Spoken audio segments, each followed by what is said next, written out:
రండి బైబిల్ నుండి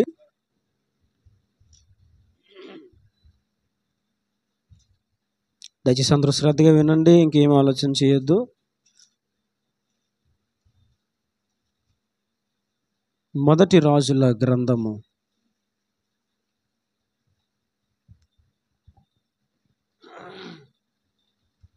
బైబిల్ నుండి మొదటి రాజుల గ్రంథము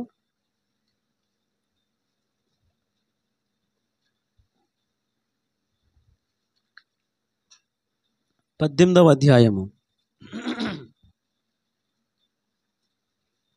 గతించిన ఆదివారం మనం విన్న సందేశమే ఈ వారం కొనసాగిస్తున్నాను.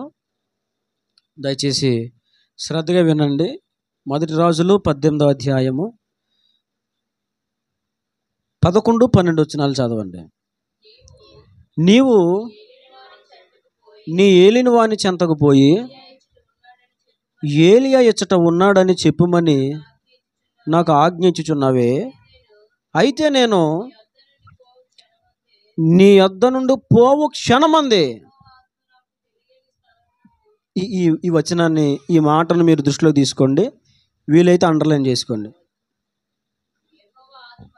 యెహోవా ఆత్మ.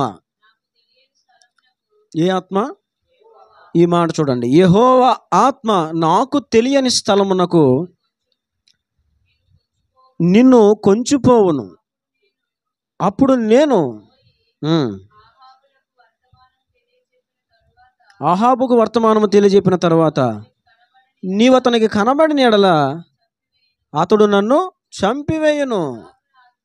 ఇయ్యవద్దు. నీ దాసుడినైన నేను బాల్యము నుండి యెహోవా యందు భయభక్తులు నిలిపిన వాడును. దేవుడు ఈ 2 వచనాల ద్వారా ఈ దినం మనతో మాట్లాడును గాక. ఆమెన్. జాగ్రత్తగా వినండి. ఇశ్రాయేలీయులకు రాజైన ఆహాబు దగ్గర ఒక గృహ నిర్వాహకుడు ఉండేవాడు. అతడి పేరు ఓబద్య. ఈ ఓబద్య దేవుని యందు భయభక్తులు కలిగిన వాడు. అంతేకాదు, దేవుని నిమిత్తం ఎవరైనా శ్రమలు అనుభవిస్తూ ఉంటే వారిని జాగ్రత్తగా 50 మందిని ఒక గుహలో, 50 మంది ఒక గుహలో జాగ్రత్తగా దాస్తూ వచ్చాడు. దేవుని ప్రజలకు ఒక కాపుదలగా, ఒక సంరక్షకుడిగా నిలబడేవాడు. ఇటు ఆహాబు దగ్గర గృహ నిర్వాహకుడిగా ఉండేవాడు. ఆహాబు భక్తి లేనివాడు మనకు తెలుసు.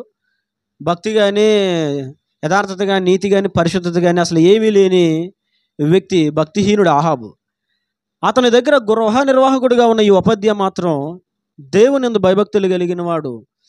దేవుని ప్రజలకు కొంచెం ప్రోత్సాహకరంగా, వారికి సపోర్ట్గా నిలబడే వ్యక్తి అనమాట ఓబద్య.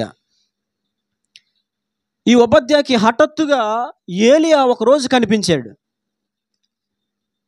కనిపించి ఏలియా అన్నాడు, ఓబద్య, నీ యజమానుని దగ్గరికి వెళ్ళి ఏలియా ఇక్కడ ఉన్నాడు అని చెప్పు, రమ్మని ఇక్కడికి అని ఏలియా మాట్లాడాడు ఓబద్యతో. ఏలియా ఓబద్యతో ఇలా మాట్లాడగానే అప్పుడు ఓబద్య ఇచ్చిన సమాధానం మనం చదువుకున్నాం. ఏమని సమాధానం ఇచ్చాడంటే, నీవు నీ ఏలిన వాడిని చెంతకు పోయి ఏలియా ఇచ్చట ఉన్నాడని చెప్పమని నాకు ఆజ్ఞించుచున్నావే. అయితే నేను నీ యొద్ద నుండి పోవు క్షణమంది యెహోవా ఆత్మ నాకు తెలియని స్థలమునకు నేను కొంచుకొని పోతే అప్పుడు నా పరిస్థితి ఏంటి? అర్థమైంది కదండి? నేను చెప్పిన సందర్భం మీకు అర్థమైంది కదా? సడన్గా ఏలియా కనిపించాడు ఓబద్యకి. ఈ ఓబద్య ఏమో ఆహాబు దగ్గర గృహ నిర్వాహకుడిగా ఉన్న ఒక వ్యక్తి. ఇప్పుడు ఆ గృహ నిర్వాహకుడికి ఏలియా కనిపించి ఏలియా ఇక్కడ ఉన్నాడని చెప్పు నీ యజమానునికి, రమ్మను అని చెప్పగానే ఈ ఓబద్య, అయ్యా నువ్వు అహాబుని రమ్మని నన్ను వెళ్ళమంటున్నావు, ఇక్కడున్నాడు ఏలియా అని చెప్పమన్నా, సరే నేను చెప్పడానికి వెళ్తా. నేను చెప్పడానికి వెళ్ళేలోపు యెహోవా ఆత్మ నిన్ను వేరే చోటకు కొంచుకొని పోతే ఏంటి పరిస్థితి? ఇప్పుడు ఆహాబు ఏమంటాడు, యారా ఏలియా అక్కడ ఉన్నాడు రమ్మని చెప్పావు నాకు, ఏడ్రా ఏలియా ఏడేడ్రా, ఇక్కడ ఏడ్రా, ఎటకారం ఆడుతున్నావు, గేమ్స్ ఆడుతున్నావు, నువ్వు ఎటకారం చేస్తున్నావా అసలే అహాబు ఏలియా మీద పీకల దాకా పగతా ఉన్నాడు. ఎక్కడ దొరుకుతాడు. ఆ పై వచనాల్లో మనం చదివితే అతని కొరకు వెతికించడానికి ఈ అహాబు ప్రతి దేశానికి, ప్రతి ప్రాంతానికి, ప్రతి పట్టణానికి మనుషులను పంపించి వెతికింపజేశాడు ఏలియా కోసం. ఏలి ఎక్కడ దొరుకుతాడు అని పట్టుకోండి. వాడి వల్ల ఈ రోజున మన ప్రాంతంలో వర్షాలు కురవట్లేదు. వాడే శపించేశాడు. వాడి వల్ల ఇదంతా జరిగింది. ఈ రోజున ఇంత కరువు రావడానికి గల కారణం, మన ప్రాంతాల్లో ఇంత ఆకలితో మనం అలవటించడానికి గల కారణం, మన పశువులు కూడా నీళ్లు కానీ మేత కానీ లేకుండా మారిపోవడానికి గల కారణం ఇదిగో ఆ ఏలియాయే అని చెప్పి ఎప్పటి నుంచో హృదయంలో రగులుతూ ఉన్నాడు. దొరికితే చెప్పుదాం, దొరికితే ఆడి సంగతి ఏంటో తేలుద్దామన్న పగతో ఉన్నాడు అహాబు. ఇంత పగతో అహాబు ఉన్నప్పుడు ఇప్పుడు అబద్య వెళ్ళి అహాబు రాజుగారండి, మరి ఏలి అక్కడ ఉన్నాడు, మిమ్మల్ని రమ్మన్నాడండి అని చెప్తే ఆడ వస్త్రాన్ని ఉండరా అని మంచి ఊపు మీద పగ మీద వచ్చేస్తాడు. ఇప్పుడు ఏలి అక్కడ కనబడలేదు అనుకో, ఇప్పుడు ఆ కోపం ఎవరి మీద తీసుకుంటాడు? అబద్యం మీద. అవునా? మనం కూడా చాలాసార్లు ఏం చేస్తాం? పెద్దోళ్ళ మీద ఉన్న పగ పిల్లల మీద చూపిస్తూ ఉంటాం. అవునా? ఉద్యోగంలో ఎదురైన ఆ గొడవ ఒత్తిడిని బట్టి వచ్చిన కోపం ఇంట్లో భార్య మీద దాన్ని ఏమంటారో ప్రయోగిస్తారు చాలామంది. అవునా? ఇప్పుడు అహాబు కూడా అంతే. మరి ఇంత కోపంతో వచ్చి అక్కడ ఏలి అని చెప్పా వచ్చాను, ఏడ్రా, ఏ అబద్ధం మాట్లాడుతున్నావో, రాజుతో ఎటకారాలంటారా నీకు? అసలు అహాబు మంచోడు కాదు. మనిషి ఏం చేస్తాడో, ఎప్పుడు ఎవరితో ఎలా ఉంటాడో తెలీదు. అవునా?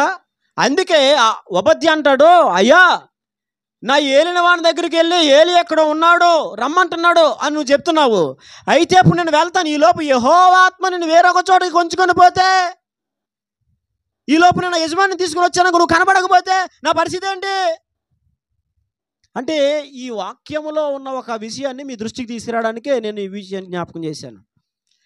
ఇందులో ఏంటో చెప్పనా, దేవుని ఆత్మ ఏలియాను అనేక ప్రాంతాలకు కొంచుకొని పోతూ ఉండేది, తీసుకొని పోతూ ఉండేది దేవుని ఆత్మ. ఇక ఏలియా ఎప్పుడు ఆత్మవశుడై ఉండేవాడు, ఆత్మవశమై ఉండేవాడు. ఏమై ఉండేవాడు? ఆత్మవశం. అంటే దేవుడు ఎటు చెప్తే అటు, ఎక్కడికి వెళ్ళమంటే అక్కడికి, ఏం చేయమంటే అది,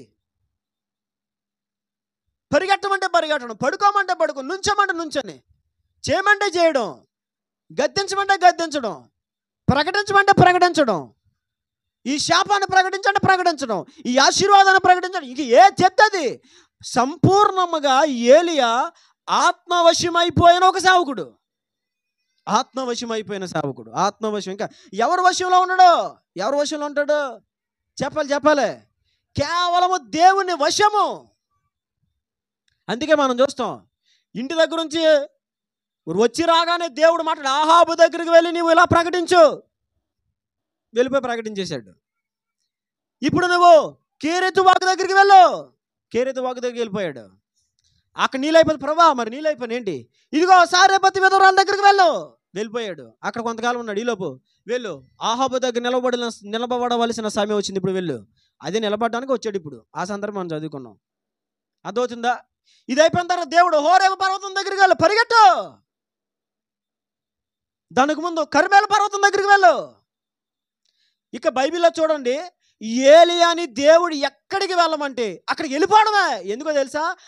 అతడి వశములో ఉండడు, అతడు ప్రక్కవారి వశములో ఉండడు, అతడు అధికారుల వశములో ఉండడు, అతడు ఏ వ్యక్తి వశములో ఉండడు, అతడు కేవలము దేవుని వశములోనే ఉంటాడు. దేవునికి మహిమ కలుగును గాక. ఈరోజు మనం ఆలోచించుకోవాలి, మనం ఎవరి వశంలో ఉన్నాం. నీవు దేవుని సేవలో ఒక బలమైన పాత్రగా, ఆయుధముగా వాడబడాలంటే నీవు సంపూర్ణంగా ఆత్మవశమైపోవడానికి నిన్ను నీవు అప్పగించుకోవాలి. నేను చెప్పింది అర్థమైందా?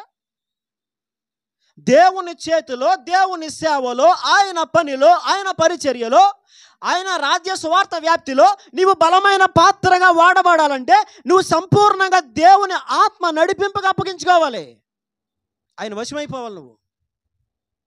ఆయన ఏం చెప్తుంది, ఆయన ఎక్కడికి నడవమంటే అక్కడికి, ఏం చేయమంటే అది. ఏలియా ఆత్మవశమైన దైవ సేవకుడు. ఎలీషా ఆత్మవశమైన దైవ సేవకుడు. సమూయేలు ఆత్మవశమైన యెషయా ఇంటికి వెళ్ళు, యెషయా కుమారులో ఒకరిని అభిషేకం చేయ. సరే ప్రభా. అర్థమవుతుందా? దేవుడు వారిని ఎక్కడికి వెళ్ళమంటే అక్కడికి వెళ్ళేవారు. ఎందుకో తెలుసా? వారు సంపూర్ణముగా ఆత్మవశమైపోయిన సేవకులు వాళ్ళు. ఈ రోజున నీవు సంపూర్ణంగా ఆత్మవశంలో ఉన్నావా? లేదంటే సగం లోకవశం, సగం ఆత్మవశంలో ఉన్నావా? ఆలోచించుకోవాలి. నీవు ఒక బలమైన పాత్రగా దేవుని సేవలో, దేవుని పరిచర్యలో వాడబడాలంటే నీవు ఆత్మవశమైపోవాలి. ఆత్మవశమైపోవాలి. దేవుని నడిపింపుకు, ఆత్మ నడిపింపుకు నిన్ను నీవు సంపూర్ణంగా అప్పగించుకోవాలి. ఆత్మవశం అవ్వాలంటే ఇప్పుడు వాళ్ళందరూ ఆత్మవశమైపోయారు. ఏ వశమైపోయారు? ఆత్మవశమైపోయారు కాబట్టి దేవుడు ఎక్కడికి చెప్తే అక్కడికి వెళ్ళారు. ఆత్మవశమైపోయినోడికి ఇక ఇవేముండవు. ఏంటి? ఆశలు, కోరికలు. అర్థమవుతుందా? ఇక సిగ్గు, ఇంకేముండవు. మనోభావం దెబ్బతినడం, సుఖభోగాలు, తుచ్చమైన ఆశలు. అర్థమవుతుందండి? ఇంకేముండవు. ఆత్మవశమైపోయిన వాళ్ళు ఇదేముండదు. ఆత్మవశము కాని వారికి ఇవన్నీ ఉంటాయి. ఏంటిది? సుఖభోగాలు. సుఖభోగాలు అనుభవించేవారు ఆత్మవశం కాలేరు. నేను చెప్పిన మాట అర్థమవుతుంది కదండి? సుఖభోగములకు అలవాటు పడేవారు ఆత్మవశము కాలేరు. నీవు ఆత్మవశము కావాలంటే సుఖభోగములు విడిచిపెట్టి రావాలి. ఏదో ఒక పాపములో నీవు ఉన్నావు అంటే నువ్వు ఆత్మవశము కాలేవు. నువ్వు ఆత్మవశము కావాలంటే ఆ పాపమును విడిచిపెట్టి రావాలి. ఏలియా ఎవరో తెలుసా? అతడు దేవుని వశమయ్యున్న సేవకుడు. దేవుడు తీసుకు ఆత్మ. అందుకే ఉపది అంటాడు, నువ్వు బాగానే చెప్తున్నావు, నేను మా ఏలిన వాడిని తీసుకొచ్చేలోపు యెహోవా ఆత్మని నువ్వు ఏదో ఒక చోటకి, ఏదో పర్వతం మీదకి ఎక్కడికో పోయిందనుకో, అప్పుడు నా పరిస్థితి ఏంటి అంటే ఉపద్యాకి తెలుసు. ఏమని తెలుసా? ఏలియా ఆత్మవశమై ఉన్న సేవకుడు, ఆత్మ నడిపింపులో ఉన్న సేవకుడు. ఒక మాట చెప్తున్నాను, బాగా గుర్తుపెట్టుకోండి. మనము దేవుని పిల్లలుగా ఉన్న మనము ఎల్లప్పుడూ ఆత్మ నడిపింపులో ఉండాలి. ఆత్మ నడిపింపు అనేది చాలా ఇంపార్టెంట్. ఆత్మ నడిపింపు లేకపోతే మన జీవితంలో దెబ్బలు తింటాం. నేను తిన్నవాడినే. ఆత్మ నడిపింపు అనేది చాలా వెరీ ఇంపార్టెంట్. ఒకటి నువ్వు చేస్తున్నావంటే దానికి ఒక ఆత్మ నడిపింపు ఉండాలి. ఒక ఊరికి వెళ్తున్నావంటే దానికి ఒక ఆత్మ నడిపింపు ఉండాలి. నీకు ఒక పని పూనుకున్నావంటే దానికి ఒక ఆత్మ నడిపింపు ఉండాలి. ఒక సేవకునికి నీ జీవితాన్ని అప్పగించుకున్నావంటే దానికి ఒక ఆత్మ నడిపింపు ఉండాలి. ఒక కార్యక్రమం నువ్వు చేసుకున్నావు దానికి ఒక ఆత్మ నడిపింపు ఉండాలి. ఆత్మ నడిపింపు లేకుండా నువ్వు ఏమి చేసినా అది వ్యర్థమైపోతుంది. నువ్వు ఆత్మ వశమైనప్పుడు దేవుడు నిన్ను బలంగా వాడుకుంటాడు. నువ్వు మనుషుల వశమైనప్పుడు దేవుడు నిన్ను వాడుకోలేడు. నువ్వు ఆత్మ వశమైనప్పుడు, ఆత్మ నడిపింపులు ఉన్నప్పుడు దేవుడు నిన్ను బలంగా వాడుకుంటాడు. అతడు ఆత్మ వశమై ఉన్న సేవకుడు కాబట్టి మీకు ఒక విషయం చెప్తున్నాను, చాలా జాగ్రత్తగా వినండి. ఆత్మ వశమై ఉంటే నీ సంగతి ఆయన చూసుకుంటాడు. ఎవరో పెద్ద ఆయన. నీవు ఆత్మవశములో ఉంటే నీ సంగతి ఆయన చూసుకుంటాడు. నీ పోషణ, నీ తిండి, నీ బట్ట, నీ క్షేమము, నీ ప్రాణానికి కాపుదల, నీకు ఆరోగ్యము, నీ శరీరానికి ఆరోగ్యము, స్వస్థత, విడుదల, ఇవన్నీ ఆయన చూసుకుంటాడు. నువ్వు ముందేమైపోవాలి? ఆత్మవశమైపోవాలి. ఏలియా ఆత్మవశమై ఉన్న సేవకుడు కాబట్టి ఆహాబు చేతిలో ఎప్పుడు చిక్కబడలే. ఆహాబు అయితే అతను ఎంతగా వెతికించేశాడో చూడండి, బైబిల్లో రాయబడి ఉంటుంది. ఇదే 18వ అధ్యాయంలో 10వ వచనం చదవండి. నీ దేవుడని యెహోవా జీవము తోడు, నిన్ను చిక్కించుకొనవలనని ఉపద్య మాట్లాడుతున్నాడు. నా ఏలిన వాడంటే ఎవరో కాదు, ఆహాబు. దూతలను పంపించని జనం ఒకటైనను లేదు, రాజ్యం ఒకటైనను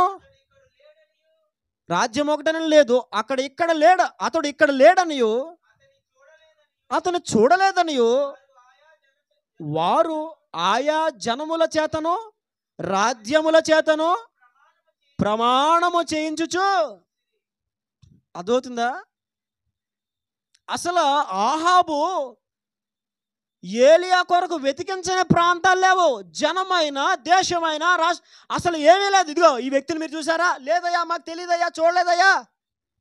వాస్తవానికి ఆహాబు ఎందుకు వెతికించాడు ఏలియా కోసం? దొరికితే చంపేయాలని, దొరికితే నిలదీయాలని. మన భాషలో వాడు కనబడితే కడిగెద్దును మరి నుంచోబెట్టండి. మన భాషలో మనం ఏమంటాం? దొరికితే మరి లెఫ్ట్ రైట్ ఇచ్చేద్దు. నాడికి ఏమి ఇచ్చేస్తారంట? Left right. ఆడికి కనబడతాడు కడిగెద్దును. దేంతో కడుగుతావా? సబ్బు పెట్టి కడుగుతావా? షాంపు పెట్టి కడుగుతావా? పాలతో కడుగుతావా? అవునా? ఆడు కనబడితే నుంచోబెట్టి కడిగేద్దాను, లెఫ్ట్ రైట్ ఇచ్చేద్దానండి అని అంటారు. ఇప్పుడు ఏలియాకి అలాగే లెఫ్ట్ రైట్ ఇచ్చేద్దామని, కడిగేద్దామని చూస్తున్నాడు ఆహాబు. అందుకనే జనాల్ని పంపించాడు, ఆయా దేశాలకు, ఆయా ప్రాంతాల్లోకి పంపించాడే. ఆడు ఎక్కడ కనబడ పట్టుకు తీసుకురండి. బైబిల్లో రాజులు కొంతమంది వెతికించారండి. వెతికించినప్పుడు వాళ్ళు దొరికేశారు, తప్పించుకోలేకపోయారు. ఎందుకని? మరి వెతికించినప్పుడు దొరకంది ఎవడుంటాడు? వెతికినా దొరకంది ఎవరంటే ఏలియా, వెతికినా దొరకంది ఎవరంటే యేసుప్రభు. దేవునికి మహిమ కలుగును గాక. అర్థమవుతుందా? ఎంతగా వెతికినా దొరకడు. ఎందుకని? అతడు నీ వశం కాదయ్యా, అతడు ఆయన వశంలో ఉంటాడు. నువ్వు ఆయన చంపాలనుకున్నా నువ్వు చంపాలని నీ వల్ల అవ్వదు. ఎందుకని? ఏలియా ఆత్మవశమై ఉన్న సేవకుడు. దేవునికి మహిమ కలుగును గాక. చెప్పేస్తాడే, ఏలియా లేగు, నీ శత్రువులు వస్తున్నారు, నువ్వు పలానా ప్రాంతానికి వెళ్ళిపో. కేరెతు వాగు దగ్గరికి వెళ్ళు, సారేపతి విధరాల దగ్గరికి వెళ్ళు, కర్మేల పర్వతం దగ్గరికి వెళ్ళు, హోరేబుకి వెళ్ళు, యొర్దానికి వెళ్ళు, బేతేలుకి వెళ్ళు. దేవుడు చెప్తా ఉండేవాడు ఎక్కడికి వెళ్ళాలో. వెళ్ళు, ఎక్కడికి వెళ్ళమంటే అక్కడికి వెళ్ళిపోవడమే. పరిగెత్తు. 40 దినాలు 40 పగళ్ళు రాత్రులు పరిగెట్టడమే. ఇక ఏది చెప్తే అది. మీ ఏరియా జీవితాన్ని చూడండి, ఏలియా కాదు, బైబిల్లో భక్తుల జీవితాలు చూడండి. దేవుడు ఎక్కడికి పరిగెట్టమంటే అక్కడికి, ఏం చేయమంటే అది, ఎక్కడికి వెళ్ళమంటే అక్కడికి, ఏం చేయమంటే అది. ఇక మీరు చూసారంటే పిచ్చెక్కిపోతారనమాట. ఇప్పుడు ఈడే మనుషుడు, మరి ఆ మనిషి నీకు అలాగే ఉంటుంది. మరి ఆత్మవశమై ఉన్న సేవకులు చూసినప్పుడు అలాగే అనిపిస్తుంది. ఏలి ఎవరో తెలుసా? ఆత్మవశుడు. నేను చెప్తున్నాను, ఆత్మవశమైపోవడానికి మిమ్మల్ని మీరు ఈరోజు అప్పగించుకోండి. నువ్వు ఆత్మవశము కాకుండా నువ్వు ఏం వెనకలాగు? సుఖభోగాల, లోక తుచ్చమైన అభిలాషల, లోక కోరికల, లోక సంబంధమైన పాపమా, వ్యామోహమా, ఏది దేవుని వశము, ఆత్మవశము కాకుండా నిన్ను అడ్డగిస్తుందో ఒకసారి ఆలోచించు. వాటన్నింటిని విడిచిపెట్టి నువ్వు ఆత్మవశమైనప్పుడు, దైవవశమైపోయినప్పుడు, ఆత్మవశమైపోయి ఆత్మలో నువ్వు లీనమైనప్పుడు నీ ప్రాణానికి అసలు డోకా ఉండదు. ఇంకా డోకా ఉండదు. ఆడు కనబడితే చంపేస్తానని తిరుగుతున్నాడు ఆహాబు, తిప్పుతున్నాడు, జనాలు పంపుతున్నాడు. నీవు ఆత్మవశం అయిపోయావు అనుకో, నీ ప్రాణం ఆయన సెలవు లేకుండా ఎప్పుడు పోదో. సమస్య లేదు, సమస్య లేదు. గుర్తుపెట్టుకే మాట. రాసుకొని డైరీలో డేట్ వేసుకో, ఈరోజు తారీఖు వేసుకొని రాసుకో. నువ్వు ఆత్మవశమైపో, దేవుని వశమైపో, ఆత్మ నడిపింపుకి నిన్ను అప్పగించుకో. నీవు ఆయన సెలవు లేకుండా మరణము చూడవు ఎప్పటికే. ఈలోపు శత్రువులు ఎగురుతారు, శత్రువులు రంకిలేస్తారు, పేలాపనలు పేలుతారు. ఆడి సంగతి చూస్తాం, ఆడి జీవితం అలాగా ఆడి జీవితం కుక్కలు చింపిన ఇస్తరాగా అవుతుంది, అలా అవుతుంది. ఈడి గతేణ చూస్తాం, మేము కళ్యాణ చేసాడు, భస్మం అయిపోతాడు, బొగ్గు అయిపోతాడు. ఇలా మాట్లాడుకుంటారు కదా. ఆ మాట్లాడుకునే వాళ్ళు అలాగే మాట్లాడుకుంటూ ఉంటారు. అదవుతుందా? ఆడు మనం చూశానండి. ఇంకేమున్నాడు మనిషి, ఇక ఊగిపోతున్నాడు. అయిపోయాడు. అలా చెప్తాడు. కానీ నువ్వు ఆత్మవశమైనప్పుడు ఏ మనుషుల నోటి మాట ద్వారా నీకు మరణము రాదు. ఏ శత్రువును బట్టి నీకు మరణము రాదు. ఏ అపవాది క్రియలను బట్టి నీకు మరణము రాదు. నువ్వు ఆత్మవశమైనప్పుడు. అతడు ఆత్మవశంలో ఉన్నాడు కాబట్టి మరణము ఏలియాను ఎన్నడూ ఏమి చేయలా. అంతేకాదు, ఏలియా చచ్చిపోలా. మరి ఏమయ్యాడు?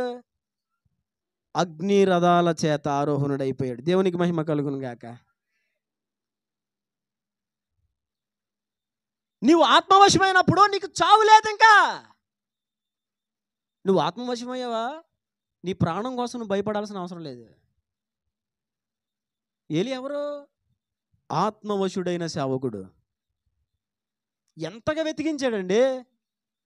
బైబిల్లో కొన్ని ఉంటాయి, కొన్ని ప్రమాణికలు ఉంటాయి, కొన్ని ప్రమాణాలు ఉంటాయి, వాక్య ప్రమాణాలు కొన్ని ఉంటాయి. సౌలు వెతికి వెతికి వెతికి దొరికితే చంపేయాలని తిరిగాడు. ఎవరిని? దావీదుని. దావీదు దొరికాడా? దొరకడు. ఎందుకని? దావీదు స్పిరిట్ లీడింగ్లో ఉంటాడు. స్పిరిట్ లీడింగ్లో ఉంటాడు, ఆత్మ నడిపింపులో ఉంటాడు. అర్థమవుతుందా? ఏది పడితే అక్కడికి వెళ్ళి ఏది పడితే చేసి ఎక్కడ పడితే అక్కడ కాలేసి తెయ్యి బొబ్బరు గుగ్గీలు మనకులాగా చేయడు దావీదు. ప్రభా, యెహోవా, వెళ్ళనా? వెళ్ళమంటావా? వద్దంటావా? వెళ్ళమన్నా సరే వెళ్తే నాకు విజయం వస్తుందా? యోధా దేశం వెళ్ళనా? ప్రభు వెళ్ళమన్నా సరే మళ్ళీ యోధా దేశం ఎక్కడ దిగాలి? Spirit leading. ఏంటది? ఆత్మ నడిపింపు. నీ జీవితంలో చాలాసార్లు దెబ్బలు తిన్నావు. కారణం ఏంటో తెలుసా? ఆత్మ నడిపింపులో ముందుకెళ్ళా. నువ్వు ఆత్మ నడిపింపుతో నువ్వు ముందుకెళ్ళినప్పుడు దెబ్బలు తింటావు, మరి తప్పదు. నువ్వు ఆత్మ నడిపింపులో ఉంటే గనక ఏలియాను కాపాడిన దేవుడు నిన్ను కాపాడుతాడు. నీ ప్రాణానికి ఏ హాని రాదు. నువ్వు ఆత్మ నడిపింపులో ఉన్నప్పుడు, దైవవశమైపోయినప్పుడు, ఆత్మవశమైపోయినప్పుడు ఆయన చూసుకుంటాడు నీ సంగతే.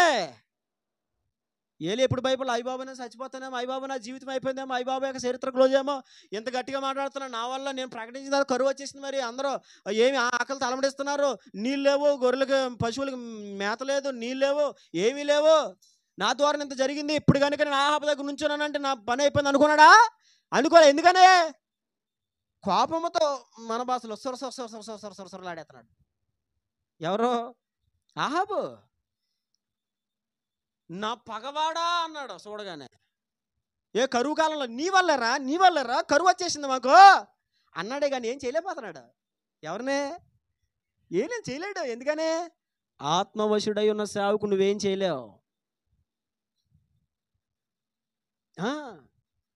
సమస్య లేదు. ఆత్మవశుడై ఉన్న దావీదుని సౌలు ఏమీ చేయలేకపోయాడు. ఇక రాజ్యం ప్రక్కన పెట్టేసి తన అల్లుణ్ణి మట్టు పెట్టడమే గురిగా పెట్టుకొని జీవితకాలం అంతా కూడా ప్రయాణం చేశాడు సౌలు. కానీ దేవుడు ఎప్పుడు సౌలు చేతికి దావీదుని అప్పగించాల. ఇంకా చెప్పాలంటే దావీదు చేతికే సౌలుని దేవుడు అప్పగించాడు. ఈటి లేపి తెగేయడమే. అయ్యగారు ఒక చోట సంకన వృత్తికి వెళ్తున్నాడు. సంకని వృత్తి తెలుసా మీ? సంకని వృత్తి అయ్యగారు హాయిగా కూర్చొని అబ్బా రిలీఫ్ ఇచ్చే కొన్ని కార్యక్రమాలు మనకు ఉంటాయి కదా. స్నానం చేస్తే రిలీఫ్, కొంచెం డౌన్లోడ్ అయితే రిలీఫ్ ఉంటాయి కదా. అయ్యగారు వెళ్తున్నాడు, దొరికాడు, గుహలో ఉన్నాడు లోపల. దావీదు వెనకాల ఉన్న జనులు, అయ్యా రాజా నువ్వు అంటే ఈడి సంగతి ఇక అయ్యగారు కూర్చున్న బలంగానే కూర్చున్న బలంగానే ఇంకెళ్ళిపోవడమే అంటే జనులను ఆపాడు. దావీదు వద్దు వదిలేండి నన్నే. ఆత్మ నడిపింపు ఉండగా శత్రువు నన్నేమీ చేయలేడు. చాలామందికి ఆత్మ నడిపింపులో ఉన్న మేలు తెలీదు. నువ్వు ఆత్మ నడిపింపుకు అప్పగించుకో, నీ ప్రాణం ఆయన కాపాడతాడు. ఆత్మ నడిపింపులో ఉండు. ఎప్పుడు ప్రభు చెప్తున్నట్లుగా నడు, ప్రభు చెప్తున్నట్లుగా వెళ్ళు. ఆత్మ నడిపింపును ప్రక్కన పెట్టి సొంత ఉద్దేశాలతో నిర్ణయాలు తీసుకొని ప్రయాణాలు చేయాలనుకుంటే నేను చెప్తున్నాను, నీ జీవితానికి దుఃఖమే మిగులుతుంది. ఆత్మ నడిపింపుకి అప్పగించుకో. ఆత్మ నడిపింపుకి అప్పగించుకున్న ఏలియాకి మరణం లేదు. ఆత్మ నడిపింపుకి అప్పగించుకున్న ఏలియాకి ఎప్పుడు ఏనాడు ఏ లోటు లేదు. దేవునికి మహిమ కలుగును గాక. అవసరమైతే ఆయన కోసం కాకిని కాదు ఎలకను కూడా పంపిస్తాడు దేవుడు. పట్టుకెళ్ళి మా వాడికి ఆహారం పట్టుకెళ్ళ. ఎందుకని అనుకూలతలు చూడ్డు, సుఖభోగాలు వెతుక్కోడు. అర్థమవుతుందా? తన ఇష్టాలు నెరవేర్చుకోడు. నేను చెప్తున్నా, నీ ఇష్టాలు నువ్వు నెరవేర్చుకునేవాడిగా ఉంటే, నీ సుఖభోగాలు నువ్వు చూసుకునేవాడిగా ఉంటే, నువ్వు అనుకున్నట్టుగా నువ్వు నడిచే విధానంలో నువ్వు ఉంటే, నువ్వెప్పటికీ ఆత్మ నడిపింపులో ముందు కొనసాగలేవు. జీవితం ఆశీర్వాదకరంగా ఉండదు. నువ్వు ఆత్మ నడిపింపులో ఉండాలంటే సుఖభోగాలు విడిచిపెట్టాలి, నీ ఇష్టాలు వదిలేసుకోవాలి. అనుకూలతలు చూడకూడదు. ఏంటవి? అనుకూలతలు. ఏలియా చూడండి, అనుకూలత చూడాల, సుఖభోగాల వైపు చూడాల. అర్థమవుతుందండి? ప్రతి విషయంలో ప్రభు ఏది చెప్తే, ఏలియా బేతేలుకి వెళ్ళు, ఏలియా యొర్దానుకి వెళ్ళు, ఏలియా ఎరుకోకు వెళ్ళు, ఏలియా సారిపోత విధవరాల దగ్గరికి వెళ్ళు, ఏలియా కేరితు వాగు దగ్గరికి వెళ్ళు, ఏలియా హోరేవు పర్వతం దగ్గరికి వెళ్ళు, ఏలియా కర్మేలు పర్వతం దగ్గరికి వెళ్ళు. ఎక్కడికి వెళ్ళమంటే అక్కడికి ఆత్మ నడిపింపక అంతే, దేవుడే చెప్తాదే. ఈ రోజున ఆత్మ నడిపింపు ఎక్కడుంది? ఈ రోజున క్రైస్తవుల్లో కానీ సంఘాల్లో కానీ ఆత్మ నడిపింపు ఎక్కడ కనబడుతుంది అంటే, నా ప్రశ్నకు ఎక్కడ కనబడట్లేదని అర్థం కాదు, కొన్ని చోట్ల కనబడుతుంది, పూర్తిగా లేదని నేను చెప్పట్లా. ఈ రోజున ఆత్మ నడిపింపుతో నడిపింపబడుతున్న క్రైస్తవులు సేవకులు ఈ రోజున చాలా తక్కువ మంది ఉన్నారు. మనకి ఆత్మ నడిపింపు అనేది చాలా ఇంపార్టెంట్. ఆత్మ నడిపింపు కలిగిన ఏలియా ఏనాడు మరణం చూడ, ఆత్మ నడిపింపు కలిగిన ఏలియా ఏనాడు ఏ లోటు లేకుండా బ్రతికాడు. ఒకప్పుడు మీటింగ్స్ పెట్టాలంటే దేవుని నడిపింపు, దైవ నడిపింపు ఉంటే పెట్టేవారు, సేవకులు. ఇప్పుడు దైవ నడిపింపు కాదు, సంవత్సరానికి ఒకసారి మహాసభలు పెట్టేయాలి, సంవత్సరానికి ఒకసారి ఒక సీడీ రిలీజ్ చేసేయాలి, అంతే. ఆత్మ నడిపింపు ఉందా? ఆత్మ నడిపింపుతో చేస్తున్నావా? లేదంటే నీకు ఇష్టం వచ్చినట్టు చేస్తున్నావా? ఖచ్చితంగా సంవత్సరానికి ఒకసారి మీటింగ్ జరిగిపోవాలి, సంవత్సరానికి ఒకసారి ఒకవేళ తీర్మానం అయితే చేయి, కాదంట్లా. ఇది నా తీర్మానం అండి, నా సేవలో ఉన్న తీర్మానం, బ్రతుకు కాలం అంతా నేను ప్రతి సంవత్సరం మీటింగ్స్ పెట్టాలి, తీర్మానం అయితే చేయి. కానీ దీంట్లో ఆత్మ నడిపింపు అనేది చాలా ఇంపార్టెంట్. భక్తి సింగ్ గారు మీకు తెలిసే ఉంటుంది, భక్తి సింగ్ గారు ఆయన ఒక మీటింగ్ ఏర్పాటు చేయాలంటే ప్రభు చెప్తే చేసేవాడు ఆయన. ఇప్పుడు అనుకో, డబ్బులు చూసుకొని చేస్తారు. రెండవది అప్పు చేసి, అవునా, అప్పు చేసి చేస్తారు, అవునా కదా? లేదు, ఆత్మ నడిపింపు లేకుండా ముందు పెట్టేసి తర్వాత సంఘంలో మరి మీటింగ్స్ పెట్టాం, మరి 2 లక్షలు అప్పు అయిపోయింది. అదే నువ్వు ఆత్మ నడిపింపుతో చేస్తే చెప్పాలి. ఆత్మ నడిపింపుతో చేస్తే భక్తి సింగ్ గారు ఏదైనా మీటింగ్స్ పెట్టాలంటే అసలు డబ్బు ఉందా లేదా ఇది కాదు మ్యాటరు. దేవుడు పెట్టమన్నాడా లేదా? దేవుడు పెట్టమంటే పెట్టడం, లేదంటే అది ఏదైనా సరే. ఒకసారి దేవుడు మీటింగ్స్ పెట్టమంటే ఆయన మీటింగ్స్ పెట్టేశారంట.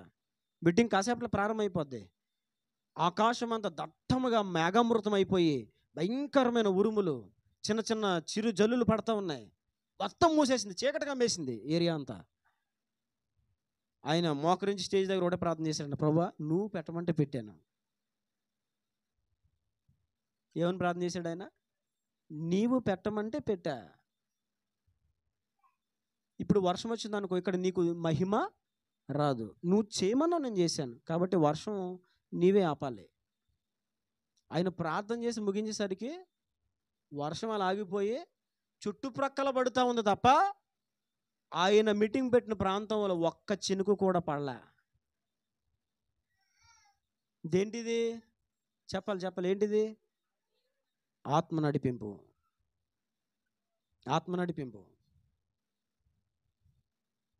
మనం ఆత్మ నడిపింపులో ఉన్నప్పుడు కొంచెం ఇబ్బందిగానే ఉంటుంది, మనకి ఇబ్బందిగా అనిపిస్తుంది, చూసే వాళ్ళకి కూడా ఇబ్బందిగానే అనిపిస్తుంది.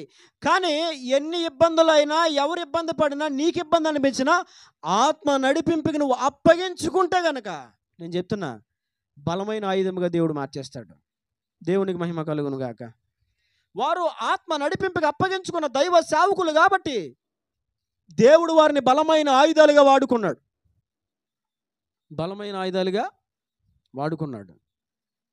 నేను మా ఊరు వెళ్తూ ఉంటా, మా ఊరు అని అన్నంలే, ఎందుకంటే అది మా ఊరు కాదు. ఒకప్పుడు మా ఊరు, ఇప్పుడు మా ఊరేంటి? నర్సీపట్నం. ఆధార్ కార్డు కూడా మార్చేసుకున్నా, అందుకే డౌట్ కూడా చెప్పని చూపిస్తాను. పిప్పర్లో మేము పెళ్ళి అయిన తర్వాత నుంచి పిప్పర్ వెళ్తే కనుక నేను పిప్పర్లో ఎక్కువ దినాలు ఉండడానికి అసలు ఇష్టపడను. సమస్య లేదు, ఎందుకు చెప్పనా? మా అమ్మగారు ఏమనుకుంటారు అనేది నాకు అనవసరం, ప్రభు ఆత్మ ఎలా ప్రేరేపిస్తున్నాడు అన్నదే నాకు అవసరం. మా అమ్మగారు అంటారు, రే పెప్పరొత్తే ఎప్పుడు ఏట్రా అది ఏదో అంటారండి, కాళ్ళలోనంటే చెప్పులు పెట్టుకుని వచ్చావు ఏదో అంటారండి. మరి అది ఆ మాట నాకు గుర్తులేదు. ఇంకొక మాట అంటారు, ఏంట్రా ఒరే పెప్పర్ ఎప్పుడు వచ్చినా అలా ముళ్ళ మీద కూర్చున్నట్టు ఉంటావేంట్రా, ఎప్పుడు వెళ్ళిపోదామని చూస్తావేంట్రా, నీకు అసలు పెప్పర్ రావడం ఇష్టం ఉండదు నీకు. ఇష్టం కష్టం కాదు, స్పిరిట్ లీడింగ్. ఇంటికి వెళ్తే మరి మరి అమ్మగారి ఇంటికాడ మరి ఒక 5 రోజులు ఉండాలి కదా, మరో 10 రోజులు ఉండాలి కదా, మరి ఉండకపోతే బాగోదు గీగోదు కాదు. అసలు ఆత్మ నడిపింపుని బట్టి ఆలోచించావా నువ్వు? ఉందా ఆత్మ నడిపింపు? ఉందా ఆత్మ నడిపింపుని బట్టి నిర్ణయం తీసుకున్నావా? లేకపోతే మరి ఉండకపోతే మరి బాగోదు కదా, ఇరుగోలు పొరుగోలు తోబుట్టోలు ఆల ఏలో అక్క అప్ప చెల్లి అందరూ ఏమనుకుంటారు, మరి బాగోదు కదా కాదు. ఆత్మ నడిపింపు ఉందా? ఏం కావాలి? ఆత్మ నడిపింపు. ఆత్మ నడిపింపుతో ముందుకెళ్తేనే వాడబడతావు దేవుని సేవలో. ఆలిష్టాలు బట్టి, వీలిష్టాలు బట్టి, లోక మర్యాదలను బట్టి. అందుకే యేసయ్య గారు ఏమని చెప్పారు? లోక మర్యాదలు మమకారాలు గతించి పోవునే, ఆత్మీయులతో అక్షయానుబంధం అనుగ్రహించితివే. లోక మర్యాదలు మమకారాలు గతించి పోవునే, ఆత్మీయులతో అక్షయానుబంధం. అందుకే ఈ స్తుతి గణ మహిమల స్తోత్రాంజలి, అందుకే ఈ స్తుతి గణ మహిమల స్తోత్రాంజలి. ఓ ఆశ్రయ దుర్గమా నా యేసయ్యా, నవజీవన మార్గమునా నన్ను నడిపించుమా. ఊహించలేనే నీ కృపలేని క్షణమును, కోపించుచునే వాత్సల్యము నాపై చూపినవే. ఆశ్రయ దుర్గమా నా యేసయ్యా, నవజీవన మార్గమునా నన్ను నడిపించుమా. ఆయన ఏమన్నాడు? ఆశ్రయ దుర్గమా నా యేసయ్యా, ఇదిగో నవజీవన మార్గమున నన్ను నడిపించావు. లోక మర్యాదల మమకారాలన్నీ గతించిపోతాయి. ఆత్మీయులతో అక్షయ అనుబంధమే అది ఆశీర్వాదం, అది మేలు. ఆలోచించండి, నువ్వు ఏ నడిపింపులో ఉన్నావు? ఆత్మ నడిపింపులో ఉన్నావా? పెద్దల నడిపింపులో ఉన్నావా? కొన్ని నడిపింపులు ఉంటాయి మనకి, ఏమండి? కొన్ని నడిపింపులు ఉంటాయి. కొంతమందికి ఏ నడిపింపు ఉంటుంది? తండ్రి నడిపింపు ఉంటుంది, తండ్రి నడిపింపు. కొంతమందికి తల్లి నడిపింపు. ఏ నడిపింపు అది? ఈ బండి నడాలంటే వెనకాల నుంచి ఓ పిల్ల ఇది అమ్మ నడిపింపు. ఇది కొంతమందికి తండ్రి నడిపింపు. రాయ్ రాయ్ బాబుగా, ఏ నడిపింపు ఇది? చెప్పాలి నాన్న నడిపింపు. కొంతమంది ఇంట్లో వాళ్ళు నడిపింపు ఉండదు, కొంతమంది పక్కింటి వాళ్ళు నడిపింపు ఉంటుంది. ఏ నడిపింపు ఇది? నడిపింపులు బోల్డ్ రకాలు ఉన్నాయి, నాకు తెలియదు కానీ తెలిసిన కొన్ని రకాలు చెప్తున్నాను. పక్కింటి వాళ్ళు నడిపింపు. బిల్లే మరి ఊరు వెళ్దాం అనుకుంటున్నాను, మరి వెళ్ళనా పర్లేదా, సీనికేం పడిపోతుంది, సీనికేం పడి వెళ్ళివా అని, ఓకే రైట్ వెళ్ళిపోతాను. ఏ నడిపింపు ఇది? పక్కింటి నడిపింపు. నీకు పక్కింటి నడిపింపు, తోబుట్టో నడిపింపు, తల్లి తండ్రి, ఇది కాదు ఆత్మ నడిపింపు. దేవునికి మహిమ కలుగును గాక. మా అమ్మగారు నన్ను చాలాసార్లు ఇప్పుడు కూడా నేను ఇంటికి వెళ్ళి వస్తే ఏడుస్తారు, రే ఎలా వచ్చావు అలా వెళ్ళిపోతున్నావు. నేను కూడా చెప్తాను, ఎందుకు ఏడుతున్నా, మేము ఏమన్నా షికార్కి వెళ్తున్నామా? ఇలాగే అంటాను, మేము ఏమన్నా షికార్కి వెళ్తున్నామా, లేకపోతే మేమేమన్నా ఆడుకోవడానికి వెళ్తున్నామా? మరి దేనికి వెళ్తున్నాం? దేవుని పని. ప్రభువు నేను చాలాసార్లు ఆత్మ నడిపింపును అనుభవించిన వ్యక్తినే. అంటే నా కోసం నేను గొప్ప చెప్పుకోవాలని కదా, నాకు కొంచెం అనుభవం పంచుకుంటున్నా. నేను వాహనం కొనుక్కున్నప్పుడు కూడా ఆ వాహనము కొనడానికి ఒక కుటుంబం బంగారం ఇచ్చారు, మీకు చాలాసార్లు చెప్పాను కదా. ఇప్పటికి వాళ్ళు చెప్పొద్దు అన్నారు, ఇది మీకు మాకు దేవుని తప్ప 4వ వ్యక్తికి తెలియకూడదు అన్నారు. ఇప్పుడు నేను ఎవరు చెప్పలే, మాకు, నా భార్యకి నాకు, ఇక తర్వాత వాళ్ళకి ఇచ్చిన వాళ్ళకి దేవుని తప్ప ఇప్పటికి ఎవరికి తెలియదు. వాళ్ళు ఏమన్నారంటే, మీరు బండి తీసేసుకోండి, ప్రతి నెల ఈఎంఐ మేమే కడతాం అన్నారు. సరే, ఓకే, రైట్, బాగానే ఉంది. కొన్ని నెలలు ఏమైందో తెలుసా, నాకు హఠాత్తుగా ఏదో ఒక అమౌంట్ వచ్చింది. ప్రభు ప్రేరేపించావు, అర్జెంట్గా ఈఎంఐ కట్టే, ప్రభు ఈఎంఐ కట్టే. ప్రభు ఏం చెప్పారు, కట్టే, నువ్వు అర్జెంట్ కట్టే, ముందు కట్టేసే. అప్పుడు నేనేం చేసాను, సరేలే ప్రేరేపణ కావాలి కట్టేద్దాన్ని కట్టేసేవాడిని. కట్టేసిన నెల రావాల్సిన అమౌంట్ వచ్చేది కాదు. ఇలా మీకు ఎన్నో చెప్పగలను, నా జీవితంలో ఎన్నో కోకొల్లలుగా ఉన్నాయి ఆత్మ నడిపింపు. మీకు ఇంకో విషయం చెప్పనా, ఇక్కడ ఆరాధన ప్రారంభమైనప్పుడు ప్రేరేపణ కలిగిన వారు ప్రార్థన చేయండి అంటనా, ఎవరు ప్రార్థన చేస్తారో కూడా తెలిసిపోద్ది నాకు. వెళ్ళిపోద్ది, ఇదిగో అదిగో కనెక్ట్ అయిపోద్ది ఇక్కడ, నిజం. అలాగే నాతో గేమ్స్ ఆడకండి, కళ్ళు మూసుకొని పాస్టర్ గారు ఇప్పుడు ఎవరు ప్రార్థన చేయబోతున్నారు చెప్పండి అనకండి. ఈరోజు ఇవన్నీ ఆటలు అయిపోయినాయి. ఇవన్నీ ఇప్పుడు అంత దాగుడు మూతలు అయిపోయినాయి. అర్థమవుతుందా? తెలిసిపోతుంది నాకు, కరెక్ట్గా తెలిసిపోద్ది. కొన్ని చోట్లకి వెళ్ళినప్పుడు మామూలుగా జస్ట్ ప్రార్థనకి వెళ్దామని ఇలా కూర్చుంటే మందిరంలో, వెంటనే వాకింగ్ చెప్పాల్సినవే. ఇంతకుముందు సేవకుడు అక్కడ నాకేం చెప్పడు, కానీ వెంటనే ప్రభు మెసేజ్ ఇచ్చేస్తుంటారు, లోపల వర్తమానం ఇచ్చేస్తాడు దేవుడు. అదిగో అది ఇది చెప్పు ఇచ్చేస్తాడు. నాకు ఇక వెంటనే దర్జా కూర్చుంటా, ఆయన మైకు నాకు ఇస్తాడు, నేను చెప్తాను అంతే. ఎందుకని వచ్చేసిన క్లియరెన్స్. ఏమంటారు దాన్ని? ఆత్మ నడిపింపు. నీవు ఆత్మ నడిపింపులో ఉంటే నువ్వు గుర్తుపెట్టుకో, నీ జీవితానికి డోకా ఉండదు.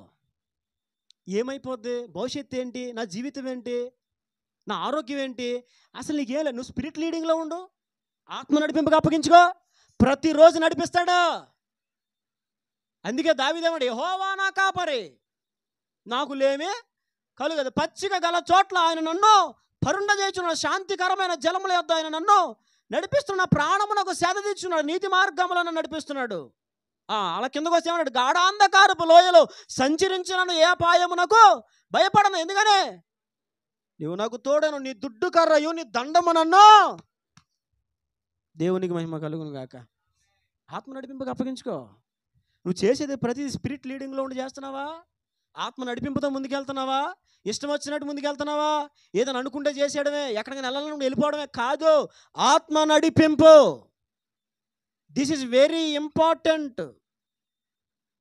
మన ఆత్మీయ జీవితాలకు ఇది చాలా ప్రాముఖ్యమైంది. ఆత్మ నడిపింపు.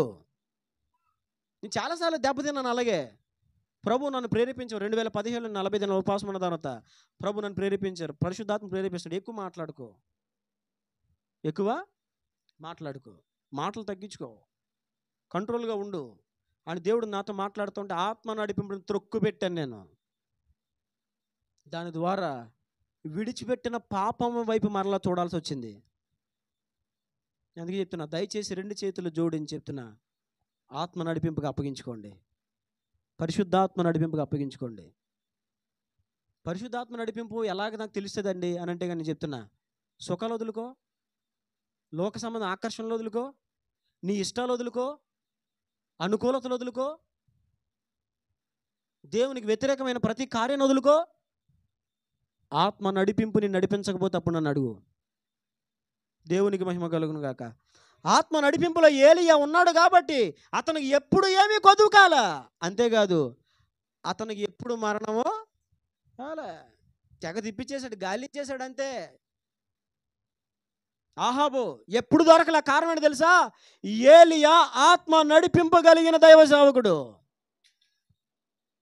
నేను అందుకే ఎప్పుడు దేవుడు ఏం చెప్తున్నాడు, వెళ్ళమంటే వెళ్తా, వద్దంటే మానేస్తా. మొన్నక 2 రోజులు ఉపవాస ప్రార్థన రమ్మని చెప్పి ఒక సేవకుడు ఫోన్ చేస్తే నేను చెప్పాను, రానన్నాను.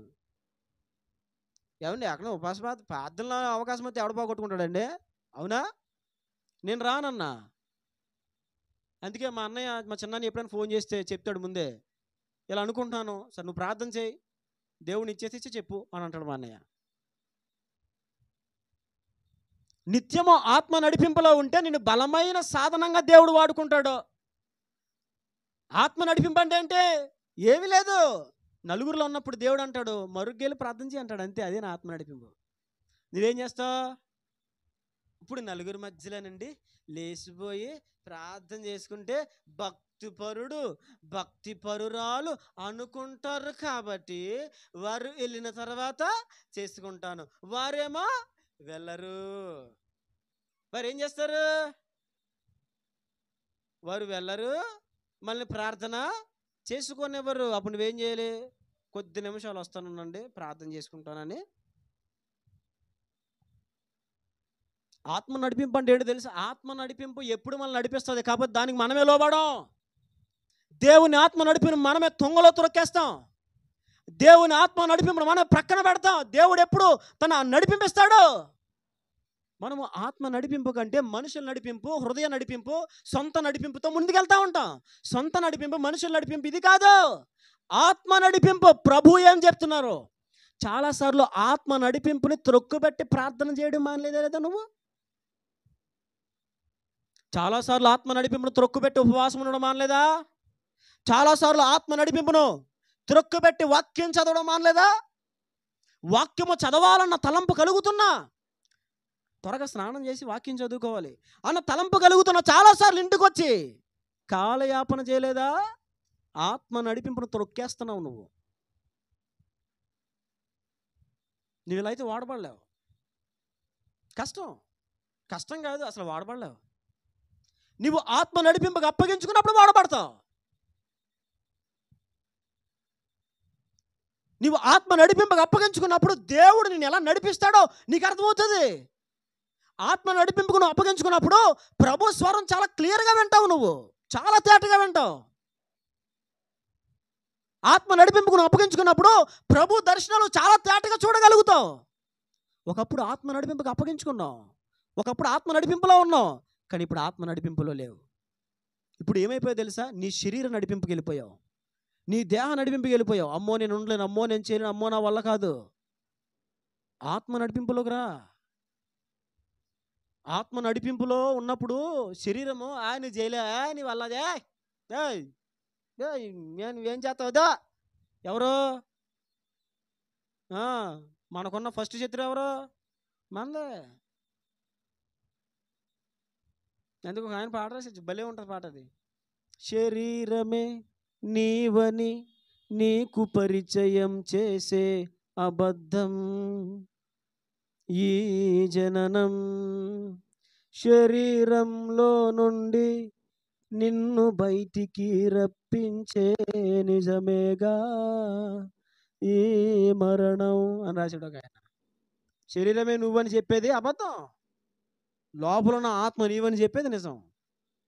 శరీరం మనం కాదు, లోపల ఉన్న ఆత్మ మనం. అర్థమైందా? క్లియరా? శరీరం మనం కాదు, మరి ఎవరు మనం? లోపల ఉన్న ఆత్మే. ఆత్మ నడిపింపుగా అప్పగించుకోండి. అర్థమవుతుందా?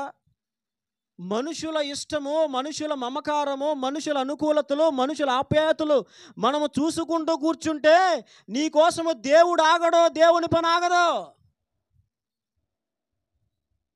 ఆత్మ నడిపింపుగా అప్పగించుకున్నప్పుడు దేవుడు మనలను నడిపిస్తాడు. ఆయన నడిపింపులో నీవు ఉంటే నిన్ను బలమైన సాధనముగా ఆయన వాడుకుంటాడు. బైబిల్లో చాలామంది భక్తులు ఆత్మ నడిపింపులో ఉన్న భక్తులు ఉన్నారు. కొంతమంది మీకు జ్ఞాపకం చేస్తాను చూడండి. బైబిల్లో యెహెజ్కేలు గ్రంథము 8వ అధ్యాయము 3వ వచనం. యెహెజ్కేలు 8:3.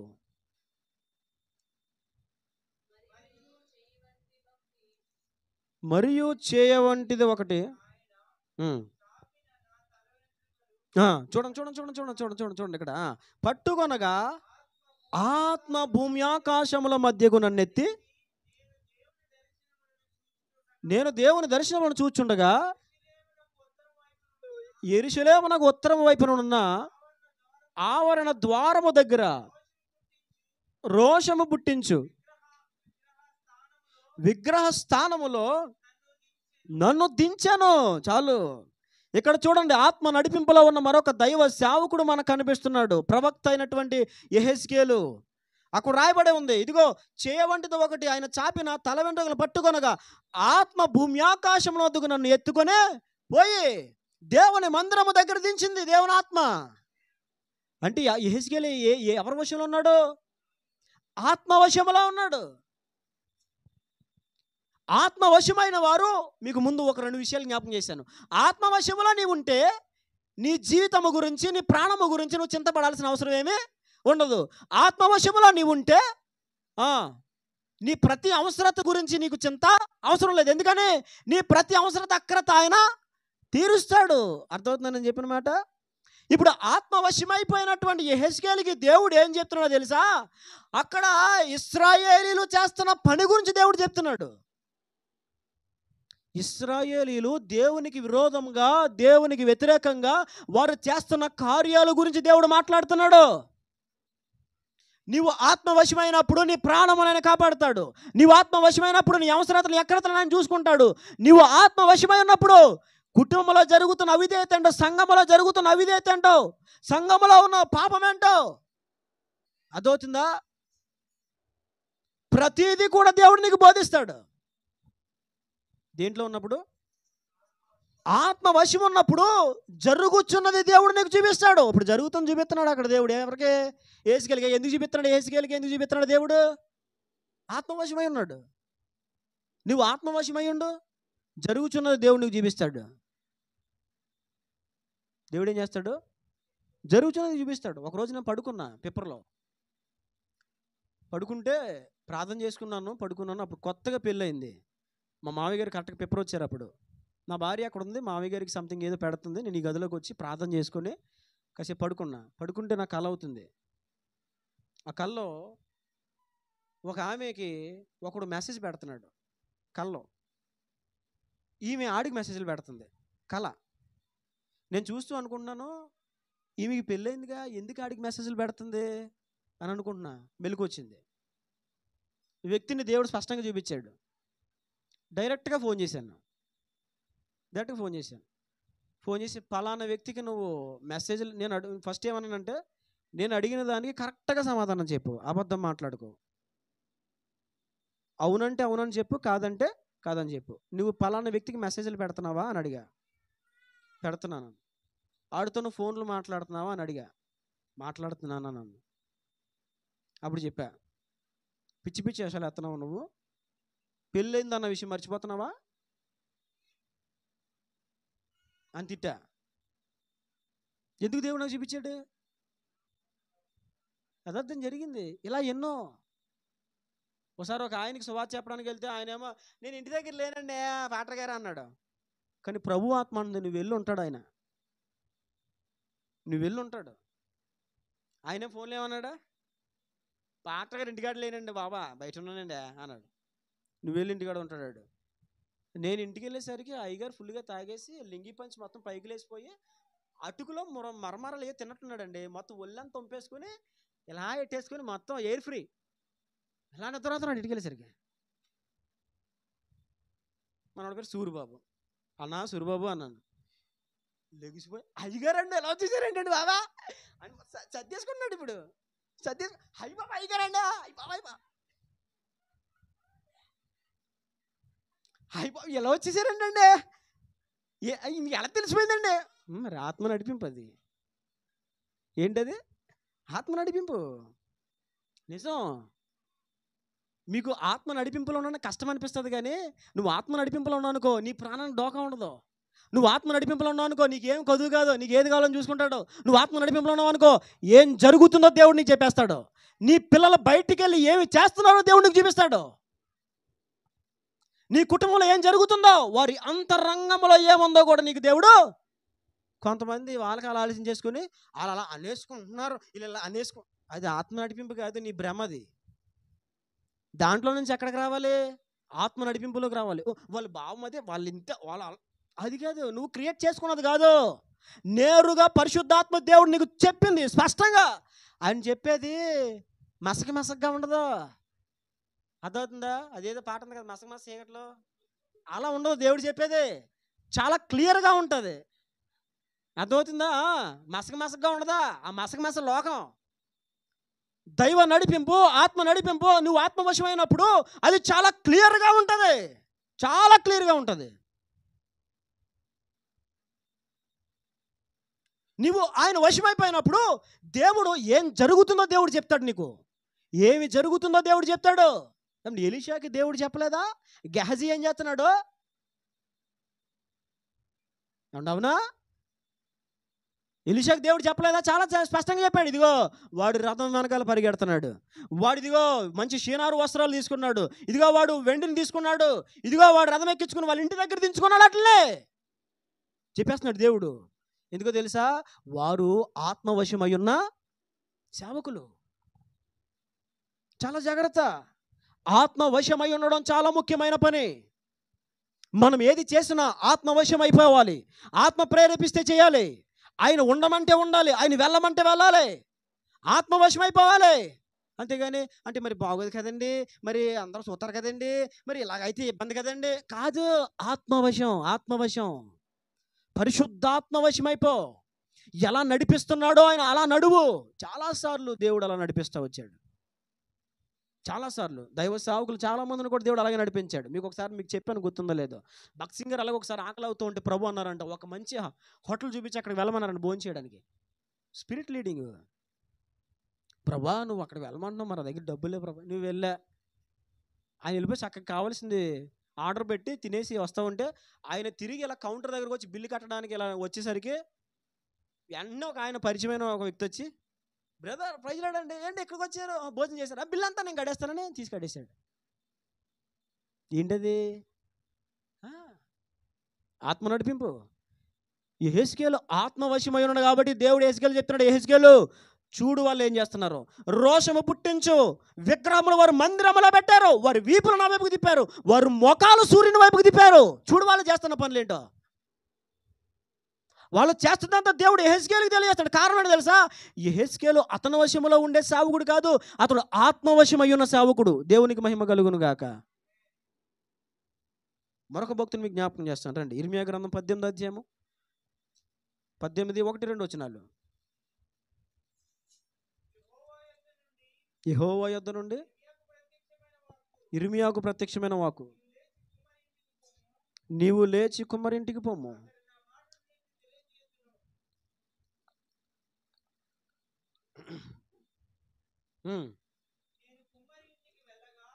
అక్కడ దేవుడు ఏమంటున్నాడు?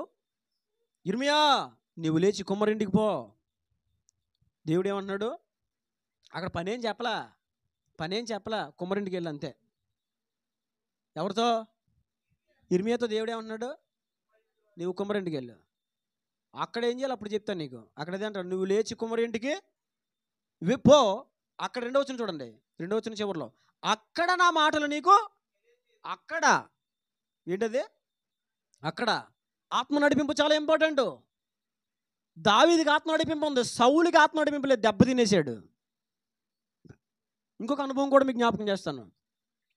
అబ్రహాముకి ఆత్మ నడిపింపు ఉంది, లోతుకి ఆత్మ నడిపింపు లేదు, దెబ్బ తినేసాడు. అవునా? బైబిల్లో మనం చాలా క్లియర్గా చూస్తాం అన్నీ కూడా. అబ్రహాము ఆత్మ నడిపింపు, అబ్రహాము లేగు బేతేలుకి హాయికి మధ్యలో గుడారం వేసుకో. ఓకే ప్రభా. అబ్రహాము దక్షిణ దేశం వెళ్ళు, అబ్రహాము ఐగుప్తు వెళ్ళు, అబ్రహాము హెబ్రోనికి రా, అబ్రహాము కనానికి రా.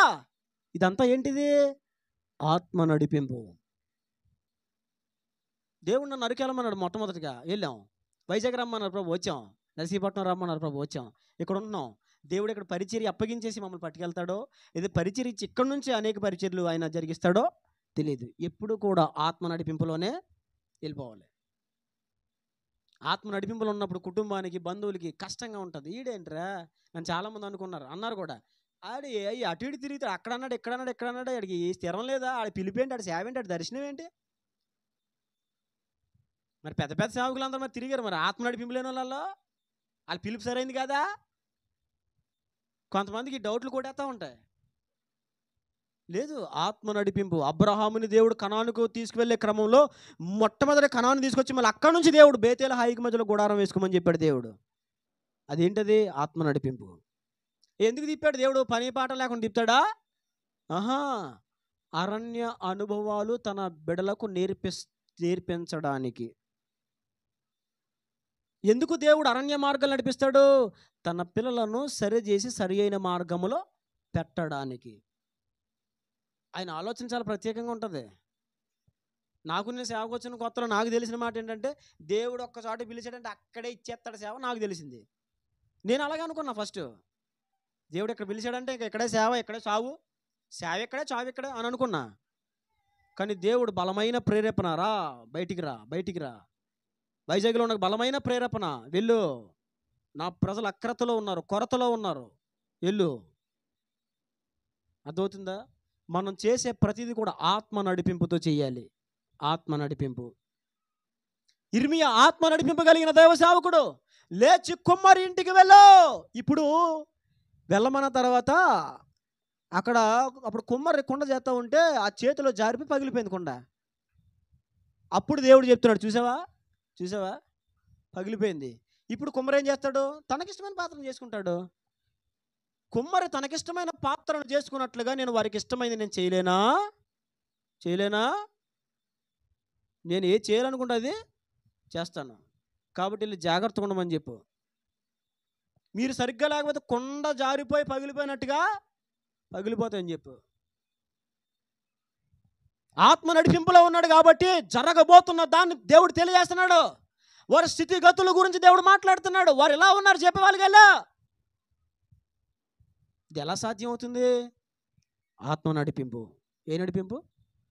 ఆత్మ నడిపింపు. మరొక భక్తుని జ్ఞాపకం చేస్తాం చూడండి బైబిల్ నుంచి. అపోస్తుల కార్యాలు 8వ అధ్యాయము. అపోస్తుల కార్యాలు 8వ అధ్యాయము 29వ వచనం. 8:29. ఇక్కడ చూడండి. అప్పుడు ఆత్మ పిలుపుతో నీవు ఆ రథము దగ్గరకు పోయి దానిని కలుసుకోనమని చెప్పాను. ఫిలిప్పు దగ్గరకు పరిగెత్తుకొని పోయి చాలు. ఇక్కడ జాగ్రత్తగానండి. దేవుని ఆత్మ నడిపింపు చాలా ప్రత్యేకంగా ఉంటుందని చెప్పాను కదా. చాలా వింతగా ఉంటుంది దేవుని ఆత్మ నడిపింపు. అక్కడేమో ఆత్మ ఎత్తి దేవుని మందిరంలో దించి యెహెజ్కేలుని. ఓకే, అక్కడ కూడా ఏలియాను ఆత్మ ఎత్తి ఏదో కొండ కొనిపోతూ ఉంటుంది, ఎక్కడికో తీసుకెళ్తూ ఉంటుంది దేవుని ఆత్మ. ఇక్కడ ఇర్మియానేమో దేవుని ఆత్మ కుమ్మరి వాడి ఇంటికి వెళ్ళు. ఇక్కడేమో ఫిలిప్పుని దేవుని ఆత్మ ఏమన్నా ఇదిగో రంగ పరిగెట్టను కదా. ఇది చదివినప్పుడు నాకు చాలా వింతగా అనిపించింది. ఎందుకో చెప్పనా? అంతకుముందే ఫిలిప్పు ఒక పట్టణములో, సమరయ పట్టణములో సువార్త ప్రకటించి ఫిలిప్పు ఆ పట్టణంలో అనేక మంది దేవుని వైపు తిప్పబడడానికి బలమైన పాత్రగా వాడబడ్డాడు. అంతేకాదు అక్కడ జరిగిన దేవుని పరిచర్య ద్వారా ఆ పట్టణమంతా చాలా సంతోషించారు. ఫిలిప్పును దేవుడు పట్టణంలో ఎలా వాడుకున్నాడంటే బలమైన రీతిలో వాడుకున్నాడు. దయ్యాలు పట్టుకున్న వారికి దయ్యాలు వెళ్ళిపోతున్నాయి, రోగాలతో ఉన్న వారికి రోగాలు పోతున్నాయి, చచ్చిపోయిన వారు తిరిగి లేగుస్తున్నారు. ఇలాంటి అద్భుత కార్యాలు దేవుడు ఫిలిప్పు ద్వారా సమరయ పట్టణంలో జరిగిస్తూ ఉంటే అక్కడ ఒక సంఘం ఏర్పడిపోయింది. బలమైన సంఘం, బలమైన పట్టణము. ఒక పట్టణమంతా ఫిలిప్పును బట్టి సంతోషపడింది. అబ్బా, మా కోసం దేవుడు పంపించిన సేవకుడు. పట్టణమంతా సంతోషంగా ఉంది. దేన్ని బట్టి? వారి బాధల నుండి, వారి కష్టం నుంచి వారందరూ విమోచన పొంది వారి బంధకాలను తెగిపోయి ఒక ఆనందముతో ఆహ్లాదకరంగా వారందరూ ఎంతో సంతోషంగా ఉన్నారు. అబ్బా, మా సేవకుడు అండి, మా సేవకుడు, ఇదిగా మా సంఘం. ఇలాగ చెప్పుకుంటున్న టైంలో దేవుడు ఒకేసారి అన్నాడు, అదిగో పరిగెత్తు. ఏమన్నాడు? Spirit leading. ఇప్పుడు దాకా సేవకుడు నిలబడి చెప్తున్న సేవకుడు ఇప్పుడు దాకా వాక్యం చెప్పిన సేవకుడు ఏదో ఆటో వెనకాల పరిగెత్తుకుంటూ వెళ్తున్నాడు అనుకోండి. మనమైతే ఏమనుకుంటాం? ఊరి హైగారంటే ఎలా పరిగెట్టేస్తున్నాడు, అవునే కదా? మనోహర్ గారు, పాస్టర్ గారు ఎలా పరిగెట్టేస్తున్నాడు బాబా అంటారు, అవునా? ఇంకొక మాట చెప్తాను. దేవుని ఆత్మ నడిపింపు చాలా చాలా విచిత్రంగా ఉంటుంది. మీకు ఒక వాక్యం చూపిస్తాను చూడండి. యెహెజ్కేలు గ్రంథము 12వ అధ్యాయము. యెహెజ్కేలు 12:3 వచనం చూడండి. యెహెజ్కేలు 12:3. నరపుత్రుడా, దేశాంతరము పోవానికి తగిన సామాగ్రిని మూట కట్టుకొని పగటి వేళ వారు చుచ్చుచుండగా ఆ, ఆ. వారు చూచుచుండగా మరి యొక్క స్థలమునకు పొమ్ము. దేవుడు ఏమంటున్నాడు? హెజ్కేలుతో, నరపుత్రుడా, దేశాంతరం పోవువాడి వలె ఆ సామాన్లన్నీ మూట కట్టాయి. సామాన్లన్నీ అంటే నువ్వు వెళ్ళిపోకో, అలా వెళ్ళేవాళ్ళలాగా. ఎలాగా వెళ్ళేవాళ్ళలాగా సామాన్లన్నీ మూట కట్టేసి 6వ వచనంలో ప్రభు అంటారు చూడండి, వారు చూచుచుండగా రాత్రి యందు మూట భుజము మీద పెట్టుకొని. ఎవరైనా హెజ్కేలు గారు ఎవరో ప్రాఫిట్ అండి, ప్రవక్త. ప్రవక్త మా నాన్నగారు, మా అమ్మగారు మా నాన్నగారిని, ఏమండి రేషన్ తేవాలి వెళ్ళి పట్టుకొచ్చానంటే, నేను డాక్టర్ని, నేను సైకిల్ మీద దాన్ని ఏమంటారు మీదే, డిపోవా మీరు డిపో అంటారు కదా, రైస్ డిపో, కోటా డిపో. నేను అక్కడ కోటా డిపోకి వెళ్ళి వెనకాల క్యారేజ్ మీద రైస్ కట్టుకుంటా. నేను డాక్టర్, నేను ధ్యానం. ఎందుకని? అదొక స్థాయి. సేవకుడు అంటే అదొక స్థాయి, దేవుడిచ్చిన ఆధిక్యత. ఇప్పుడు సేవకుని దేవుడే సంచిలో కుండ మండ వేసుకొని నీ భుజం మీద ఎట్టుకొని, ఎక్కడ భుజం నేల కూడా చూడకుండా ఇక్కడి నుంచి అక్కడికి, అక్కడి నుంచి తిరుగు. ఎలా ఉంటుందండి సరే ఆలోచించండి. సంచి భుజాన్ని వేసుకుని తిరుగుతాను. పాస్టర్ గారికి మెంటలు వచ్చినట్టు, అవునే కదా అనుకుంటారు లేదు చెప్పండి.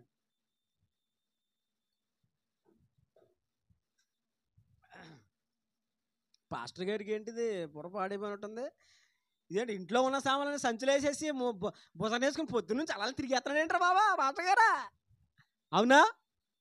మన వాళ్ళు ఏం చేస్తారు? మన పాస్టర్ గారు అయితే, ప్రభా నేను వాక్యం చెప్పేవాడిని ప్రభా, ఇప్పుడు భుజం మీద సంచి మూటేసుకుని అలా తిరిగితే అది బాగోదు ప్రభా, బాగోదు ప్రభా.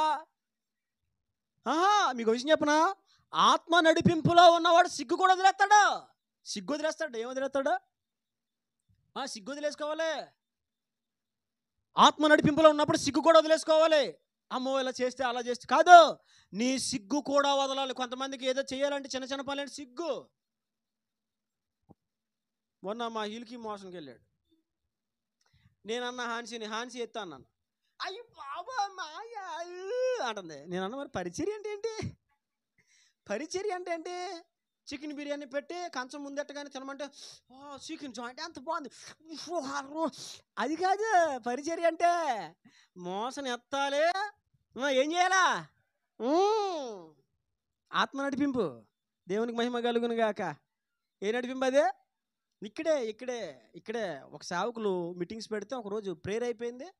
ఎవరి దారినాలు వెళ్ళిపడుతున్నారు. ప్రభు నన్ను అన్నారు, ఆ కుర్చీలన్నీ సర్ది అన్నారు. ప్రభు కుర్చీలను సర్దు అన్నారు. ఆ మీటింగ్లో ఆగిపోయి కుర్చీలను సర్దేసి వచ్చాను. అదో ఏంటది? స్పిరిట్ లీడింగ్, ఆత్మ నడిపింపు. ఆ ఆత్మ నడిపింపు ఏ విధంగా ఉంటుందో, ఎవరిని ఎలా తీసుకెళ్తో తెలీదు. హెజ్కేలు దేవుడు అంటున్నాడు, మూట భుజం మీద పెట్టుకొని కాళ్ళు కనీసం ఇలా కింద కూడా చూడకుండా, నేల కూడా చూడకుండా వారి ఎదుట చీకటి సమయంలో ఇలా వెళ్ళు. అప్పుడు జనాలు నేను చూస్తారు. చూసి అయ్యగారండి పాటగారు ఏంటండి మూట ఏంటి వెళ్ళిపోతున్నారా? కాదు మరేంటి? మీరు దేవుని మాట వినకపోతే రేపు పొద్దున్న శత్రువులు దేవుడు పంపిస్తాడు. అప్పుడు ఇలాగే మీరు మూటలు భుజాన పెట్టుకుని అలా లెక్క నుంచే ఏమనుకున్నారు? కబడ్దార్, రగులుకుంది ఉద్యమం. దేవునికి మహిమ కలుగును గాక. బా ఆత్మ నడిపింపు అర్థమవుతుందా? ఎందుకు దేవుడు మూట భుజం మీద పెట్టుకోమన్నాడు? ఎందుకు పెట్టుకోమన్నాడు? హెచ్చరిక తెలియజేయడం కోసం. నువ్వు ఆత్మ నడిపింపులో ఉన్నప్పుడు దేవుడు హెచ్చరిక తెలియజేస్తాడు. నువ్వు ఆత్మ నడిపింపులో ఉన్నప్పుడు జరుగుచున్నది దేవుడు నాకు చూపిస్తాడు. ఆత్మ నడిపింపు. ఏ నడిపింపు అది? చాలామంది ఆత్మ నడిపింపును గుర్తించరు. దేవుడు చాలాసార్లు జరగబోతున్న దాన్ని చూపిస్తాడు, జరుగుచున్నది దేవుడు చూపిస్తాడు. ఆత్మ నడిపింపును త్రొక్కు పెట్టేస్తారు చాలామంది. ఒకవేళ మీలో ఎవరైనా అలా ఉన్నారేమో, ఆత్మ నడిపింపు తొక్కు పెట్టేవాళ్ళు. వదిలేండి, ఆత్మ నడిపింపునికి అప్పగించుకోండి, ఆత్మవశమైపోండి. ఫిలిప్పును దేవుడు ఉన్నట్టుగా ఒకేసారి దేవుడు ఏమన్నాడు తెలుసా? ఇదిగో పరిగెత్తుకు బాధగా అరాధాన్ని కలుసుకో. ఏమన్నాడు దేవుడు? అరాధాన్ని కలుసుకో. చూడండి అక్కడ 26వ వచనంలో ఉంటుంది, ప్రభువు దూత నీవు లేచి దక్షిణముగా వెళ్ళి యెరూషలేము నుండి గాజాకు పోవు అరణ్య మార్గమున కలుసుకోమని పిలుపుతో చెప్పగా అతడు లేచి, దేవుడు ముందేమన్నాడు, ఇదిగో నువ్వు వెళ్ళు, దక్షిణం వెళ్ళు, అక్కడ గాజాకు పోవు అరణ్య మార్గమును కలుసుకో, అరణ్య మార్గానికి వెళ్ళు. ప్రభు సరే వెళ్తున్నాను వెళ్ళిపోయాడు. ఎవరో చెప్పాలి పిలుపు. ఈలోపు అక్కడికి వెళ్ళిన తర్వాత అరణ్యంలో చూస్తూ ఉంటే ఒక రథం వేగంగా వెళ్ళిపోతూ ఉంది. దేవుడు అన్నాడు, వెళ్ళు ఆ రథాన్ని కలుసుకో. ఇప్పుడు పాస్టర్ గారు ఏం చేయాలి? అక్కడే మూట భుజాన్ని వేసుకుని పాస్టర్ గారు నడుతున్నారు ఆ చివరి నుంచి ఈ చివరికి. ఇప్పుడు ఈ పాస్టర్ గారు ఏం చేయాలా? రథం వెళ్తా ఉంటే రథం వెనకాల పరిగెత్తాలి. ఇప్పుడు వెంటనే పిలుపు దేవుని ఆత్మవశుడైపోయి రథం వెనకాల పరిగెడుతున్నాడు. రథం వెనకాల పరిగెడుతుంటే అందులో ఒక నపుంసకుడు దేవుని గ్రంథము యెషయా గ్రంథము చదువుతున్నాడు. అప్పుడు దేవుడు మాట్లాడుతున్నాడు, చెప్పు సువార్త. అప్పుడు పరిగెడుతూ ఏం చేస్తే చెప్పండి. రథం వెనకాల రథం పక్కన పరిగెడుతూ హలో హలో హలో నువ్వు చదువుతుంది నీకు అర్థమవుతుందా? ఇంతే పరిగెట్టడం దాని పక్కన. ఈలో పైగా రథం ఆపాడు. అప్పుడే ఆపలా, నువ్వు చదువుతున్నా అర్థమవుతుందా? ఎవడన్నా నాకు మార్గము చెప్తేనే కదా నాకు తెలుస్తుంది, గ్రహించడం నాకేం తెలుసు, దాన్ని బాగా అర్థాన్ని విశదపరిచి నాకు చెప్పేవాళ్ళు ఉండాలి కదా. అయితే నువ్వు రా నా రథంలో కూర్చో అని అప్పుడు రథం ఆపాడు. అప్పుడు దాకా ఏం చేస్తా ఉన్నాడు? ఈయన పరిగెడుతూ ఉన్నాడు. ఆత్మ నడిపింపు కొన్నిసార్లు అలా ఉంటుంది. ఆత్మ నడిపింపు పలు రకాలుగా మనల్ని నడిపిస్తూ ఉంటుంది. ఏ విధముగా నడిపిస్తుందో మనకి తెలియదు. అయితే మనం ఆత్మ నడిపింపుగా అప్పగించుకోవాలి. ఏం చేయాలండి? ఆత్మ నడిపింపుగా అప్పగించుకోవాలి. ఇప్పుడు ఇంత పరిచయం చేసి సమరయ పట్టణంలో గొప్ప కార్యాలు జరిగించిన ఈ యొక్క ఫిలిప్పుని దేవుడు ఒకేసారి అరణ్యంలోకి వెళ్ళిపోమన్నాడు. ఎక్కడికి వెళ్ళిపోమంటున్నాడు? ఆ గాజాకు పోవు మార్గమున పో, అరణ్యములను పో. ప్రభు ఇంత సేవ ఇచ్చేప్పుడు ఒక్కడిని మళ్ళీ ఎడారిగా ఇంత సేవ పొందుకున్నప్పుడు ఒక్కడిని వెళ్ళిపోమంటాడు దేవుడు కొన్నిసార్లు. ఏమో దేవుడు ఇక్కడ సేవ ఇచ్చి వెళ్ళిపోమన్నాడు, వెళ్ళిపోవాలి నేను ఇంకా కుదరదు. అర్థమవుతుందా? మనకి ఏం కావాలి? మొట్టమొదటిగా ఆత్మ నడిపింపు. ఏది ముఖ్యం? ఇంత సేవ పొందుకున్న ఫిలిప్పు దేవుని ఆత్మకు లోబడి అరణ్యములో ఒక రథం వెనకాల పరిగెడుతున్నాడు. ఏమంటే ఎవరైనా చేయగలరండి ఈ పని? ఎవరైనా చేయగలరా? అంటే ఆత్మ నడిపింపు ఎలా ఉంటుంది తెలుసా? చాలా ప్రత్యేకంగా ఉంటుంది. ఆత్మ నడిపింపుకి అప్పగించుకున్న వాళ్ళు ఏం చేస్తారు? ఏది చెప్తే దేవుడు అదే చేస్తాడు. వదిలేసుకో, ఆత్మను వదిలే, సంఘం వదిలే, ఇక్కడికి వచ్చే అనగానే ఆత్మ నడిపింపు కలిగిన వాడు ఏం చేస్తాడు తెలుసా? వదిలేసి వెంటనే దేవుడు ఏది చెప్తే అది చేస్తాడు. చెప్తున్నాను ఇవన్నీ మీకు ఎందుకు జ్ఞాపకం చేస్తానంటే మనం ఆత్మ నడిపింపులో ఉండాలి. ఏ నడిపింపులో ఉండాలి? ఆత్మ నడిపింపు అనేది మన జీవితానికి చాలా ముఖ్యం. ఇప్పుడు అరణ్యములో ఇక్కడ ఇంత సేవ పొందుకొని ఇతను బట్టి పట్టణం అంతా సంతోషపడతా ఉంటే దేవుడు అరణ్యములో రథం వెనకాల పరిగెత్తమంటే పరిగెడుతున్న టైంలో ఏం జరిగిందో తెలుసా? ఒక నపుంసకుడు రక్షణలోనికి వచ్చాడు. ఎవరో ఒక నపుంసకుడు రక్షణలోకి వచ్చాడు. కారణం తెలుసా? ఆత్మ నడిపింపు. దేవుడు ఏది చేయమంటే చేయడం. బైబిల్లో ఇంకా ఆత్మ నడిపింపు కలిగిన సేవకులు ఉన్నారు. చూడండి, మీకు జ్ఞాపకం చేస్తాను. అపోస్తుల కార్యాలు 16వ అధ్యాయము 6వ వచనం.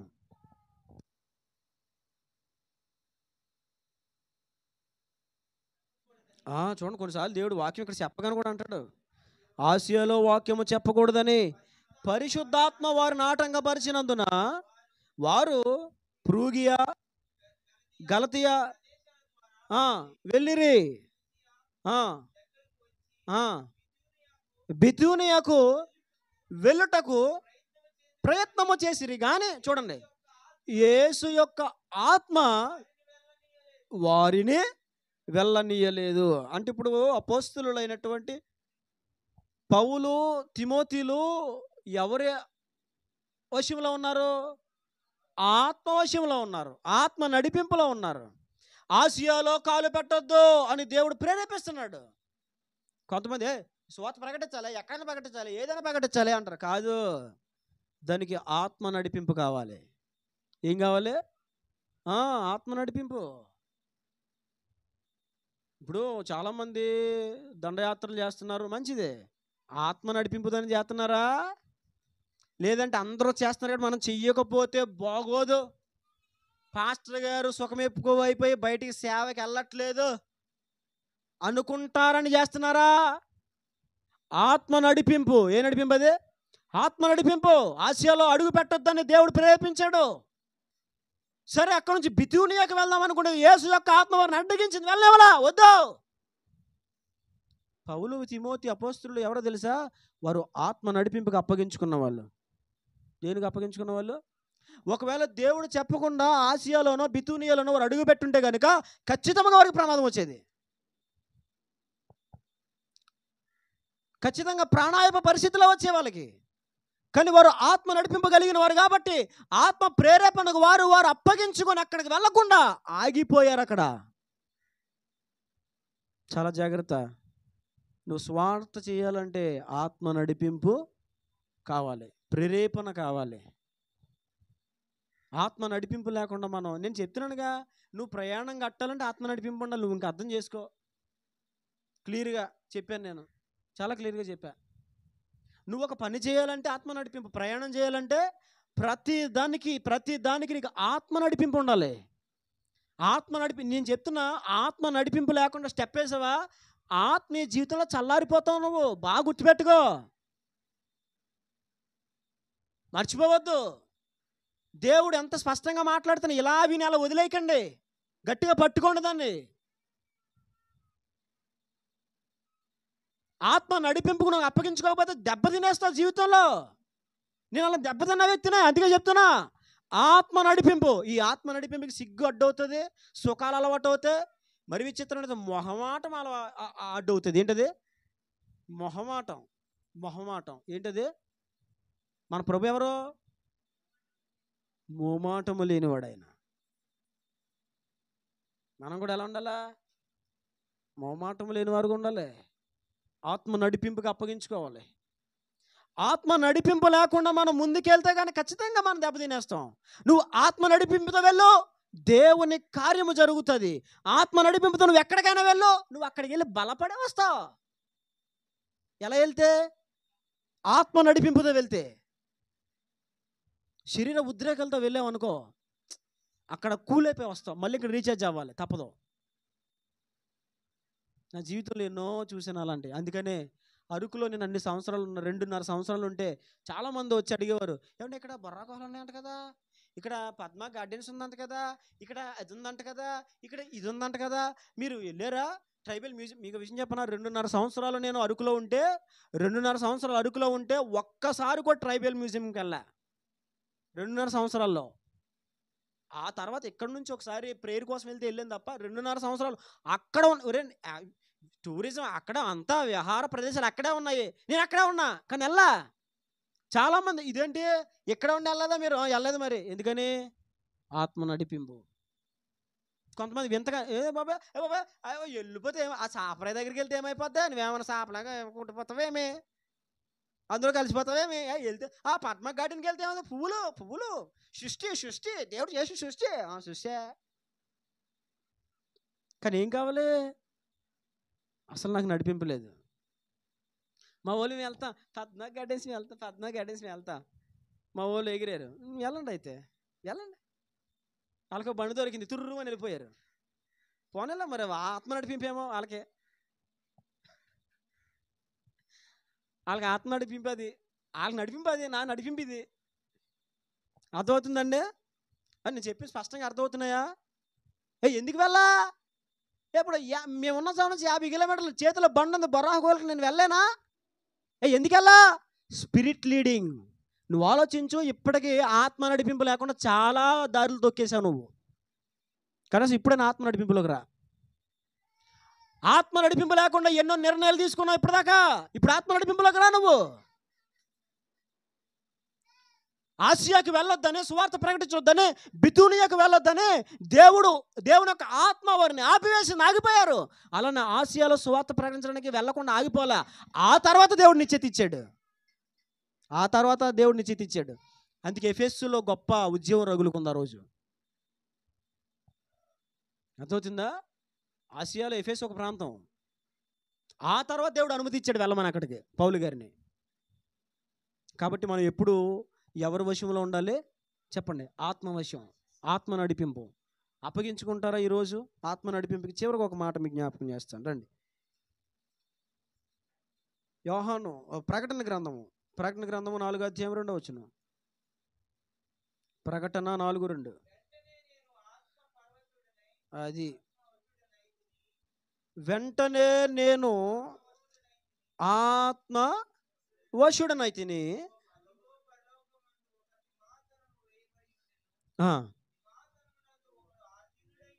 ఒకడు ఆసీనుడై. అబ్బా చూసారా, ఆ పైనుంచి చదివితే 4వ అధ్యాయం మొదటి నుంచి చదివితే, ఈ సంగతులు జరిగిన తర్వాత నేను చూడగా అదిగో పరలోకమందు ఒక తలుపు తెరవబడి ఉండెను, మరియు నేను మొదట వినిన స్వరము బోరధ్వని వలె నాతో మాట్లాడగా వింటిని. ఆ మాట్లాడిన వాడు, ఇక్కడికి ఎక్కిరమ్మో, ఇక మీదట జరగవలసిన వాటిని నీకు కనుపరచదను. ఒక స్వరం వినబడుతుంది. చూశాడు, ఇక్కడికి ఎక్కిరా అన్నాడు. ఇప్పుడు ఏమైపోవాలి? ఎక్కాలంటే, అక్కడికి ఎక్కాలంటే ఏమైపోవాలి చెప్పండి? ఆత్మవశం అయిపోవాలి. నేను ఎక్కలేను, నువ్వు అక్కడ ఉన్నావు, నాకు రెక్కలేవు కాదు, నువ్వు ఆత్మవశం అయిపోయి వెళ్ళిపోతావు పైకి. దేవునికి మహిమ కలుగును గాక. యోహాను స్వరం విన్నాడు, ఇక్కడికి ఎక్కిరమ్మో అన్న స్వరం విన్నాడు. వెంటనే ఆత్మవశుడైపోగానే అతడు పరలోకమును కొనిపోయి పరలోక ప్రత్యక్షతలు చూస్తున్నాడు. ఒక అతను సింహాసనం మీద ఆసీనుడై ఉండుట చూస్తున్నాడు. నేను చెప్తున్నా, ఆత్మవశమైపోతే దైవ ప్రత్యక్షతలు చూస్తావు నువ్వు. దేవునికి మహిమ కలుగును గాక. ఆత్మవశమైపోతే ఏం చూస్తాం మనం? మీలో చాలామంది దైవ ప్రత్యక్షతలు పొందిన వాళ్ళు ఉన్నారు. మీలో చాలామంది దర్శనాలు చూశారు, చాలామంది కళలు చూశారు. చాలాసార్లు దేవుడు మీతో చాలా తేటగా మాట్లాడారు. ఆయన స్వరం చాలా స్పష్టంగా విన్న వ్యక్తులు మీరు. కానీ ఈ రోజున ఎందుకు మీరు వినలేకపోతున్నారు? ఆత్మవశంలో లేరు, తప్పిపోయారు. ఒకప్పుడు తెలియకుండా ఆత్మవశంలో ఉన్నారు, ఇప్పుడు తెలుసు కూడా ఆత్మవశంలో నుంచి పక్కకి వెళ్ళిపోయారు. ఇప్పుడు ఆత్మవశంలో లేరు. ఇంకా అంతా మనుషుల వశం. ముఖస్థుతి, మొహమాటం, సిగ్గు, సుఖము, లోక ఆశలు, పాపము, వాటి వశమై ఉన్నారు తప్ప ఆత్మవశమై ఇంకా లేరు. ఆత్మవశం అవడానికి మీరు అప్పగించుకోండి. అలా అప్పగించుకుంటే ఏలియాను వాడుకున్న దేవుడు, ఎలీషాను వాడుకున్న దేవుడు, సమూయేలును వాడుకున్న దేవుడు మిమ్మల్ని కూడా మీ యొక్క ప్రాంతాల్లో బలమైన ఆయుధాలుగా వాడుకుంటాడు. దేవునికి మహిమ కలుగును గాక. కాబట్టి అప్పగించుకోండి. ప్రభా, నీ వశమైపోవాలి నాయన, నేను నీ వశంలో ఉండాలి. ఆత్మవశం అయిపోవాలి ప్రభా. ఆత్మ ఘోషిస్తుంది, వెళ్ళు మందిరంకి వెళ్ళు. ఆత్మ చెప్తుంది, ప్రార్థన చేసుకో. ఆత్మ చెప్తుంది, ఉపవాసం ఉండు. అప్పుడు ఏమైపోవాలి? వశమైపోవాలండి. ఆ ఆత్మ వశమైపోవాలి. అంతేగాని అమ్మ నేను అనుకున్నాను కానీ ఇక నేను ఉండలేను, అమ్మ అనుకున్నాను కానీ ఇంకా చేయలేను, అనుకున్నాను కానీ వెళ్ళలేను కాదు. నువ్వు ఆత్మ వశమైనప్పుడు నీ చెయ్యని పట్టుకుంటాడు. నీ చెయ్యి అయినా పట్టుకుంటాడు. అర్థమవుతుందా? మనం ఏమి చేయలేం, మనకు తెలిసిందే. అవునా? మనం ఏం చేయగలం? ఏమి చేయలేం. ఏమీ చేయలేని మనతో సమస్తమును చేయించడానికే వచ్చాడు దేవుడు. అర్థమవుతుందా? నీ ద్వారా ఏది అవదో, నువ్వేది అసాధ్యం అనుకుంటున్నావో దాన్ని సుసాధ్యపరచడానికి, దాన్ని నీ ద్వారా చేయించడానికే వచ్చాడు దేవుడు భూలోకానికి. కాబట్టి ఈ పూట ఆత్మ నడిపింపుగా అప్పగించుకో. ప్రభు ఆత్మ నడిపింపుగా అప్పగించుకో. ఆత్మవశమైపో. ఆత్మవశమైతే దేవుడు నిన్ను నడిపిస్తాడు. ఆత్మవశమైన వారు ఎలాగున ఉన్నారో బైబిల్లో మీకు చూపించాను. వారు ఆత్మవశమై ఉండడం ద్వారా మరణం అనేది వారి చెంతకు రాలే. ఆత్మవశం అవడం ద్వారా వారి జీవితంలో ఎప్పుడు వారికి లోటు అనేది లేదు. ఆత్మవశంలో వారు ఉండడం ద్వారా దేవుడు జరుగుతున్న వాటిని వారికి చూపించాడు, చేయబోతున్న వాటిని దేవుడు వారికి చూపించాడు. వారు ఆయన ఉద్దేశాలు వారికి తెలియజేశాడు. ఆత్మవశం అవడం ద్వారా ఎక్కడికి వెళ్ళాలో ఎక్కడికి వెళ్ళకూడదో కూడా దేవుడు చెప్పాడు. పౌలు తిమోతులకి దేవుడు తెలియజేసి వచ్చాడు, వద్దు వెళ్ళకో. ఎందుకు చెప్పాడు? వాళ్ళు ఆత్మవశంలో ఉన్నారు కాబట్టి చెప్పాడు దేవుడు. అర్థమవుతుందా? అనుకూలత అవకాశం ఉందని వెళ్ళిపోవడం కాదు, అసలు వెళ్ళడం దేవుని చిత్తమా కాదా, ఆయన అనుమతి ఉందా లేదని మనము కనిపెట్టాలి. ఆత్మవశంలో మనము ఉండాలి. కనుక ఆత్మవశం అవడానికి మీ జీవితాలు అప్పగించుకోండి. ఆత్మవశం అవునట్లుగా దేవుడు మీ అందరికి సహాయం చేయను గాక. ఆమేన్. దేవుడు తన దివ్య వాక్యములు ఈ మధ్యాహ్న కాల సమయంలో మన వినికిలు దీవించి ఫలింప చేయను గాక. ఆమేన్.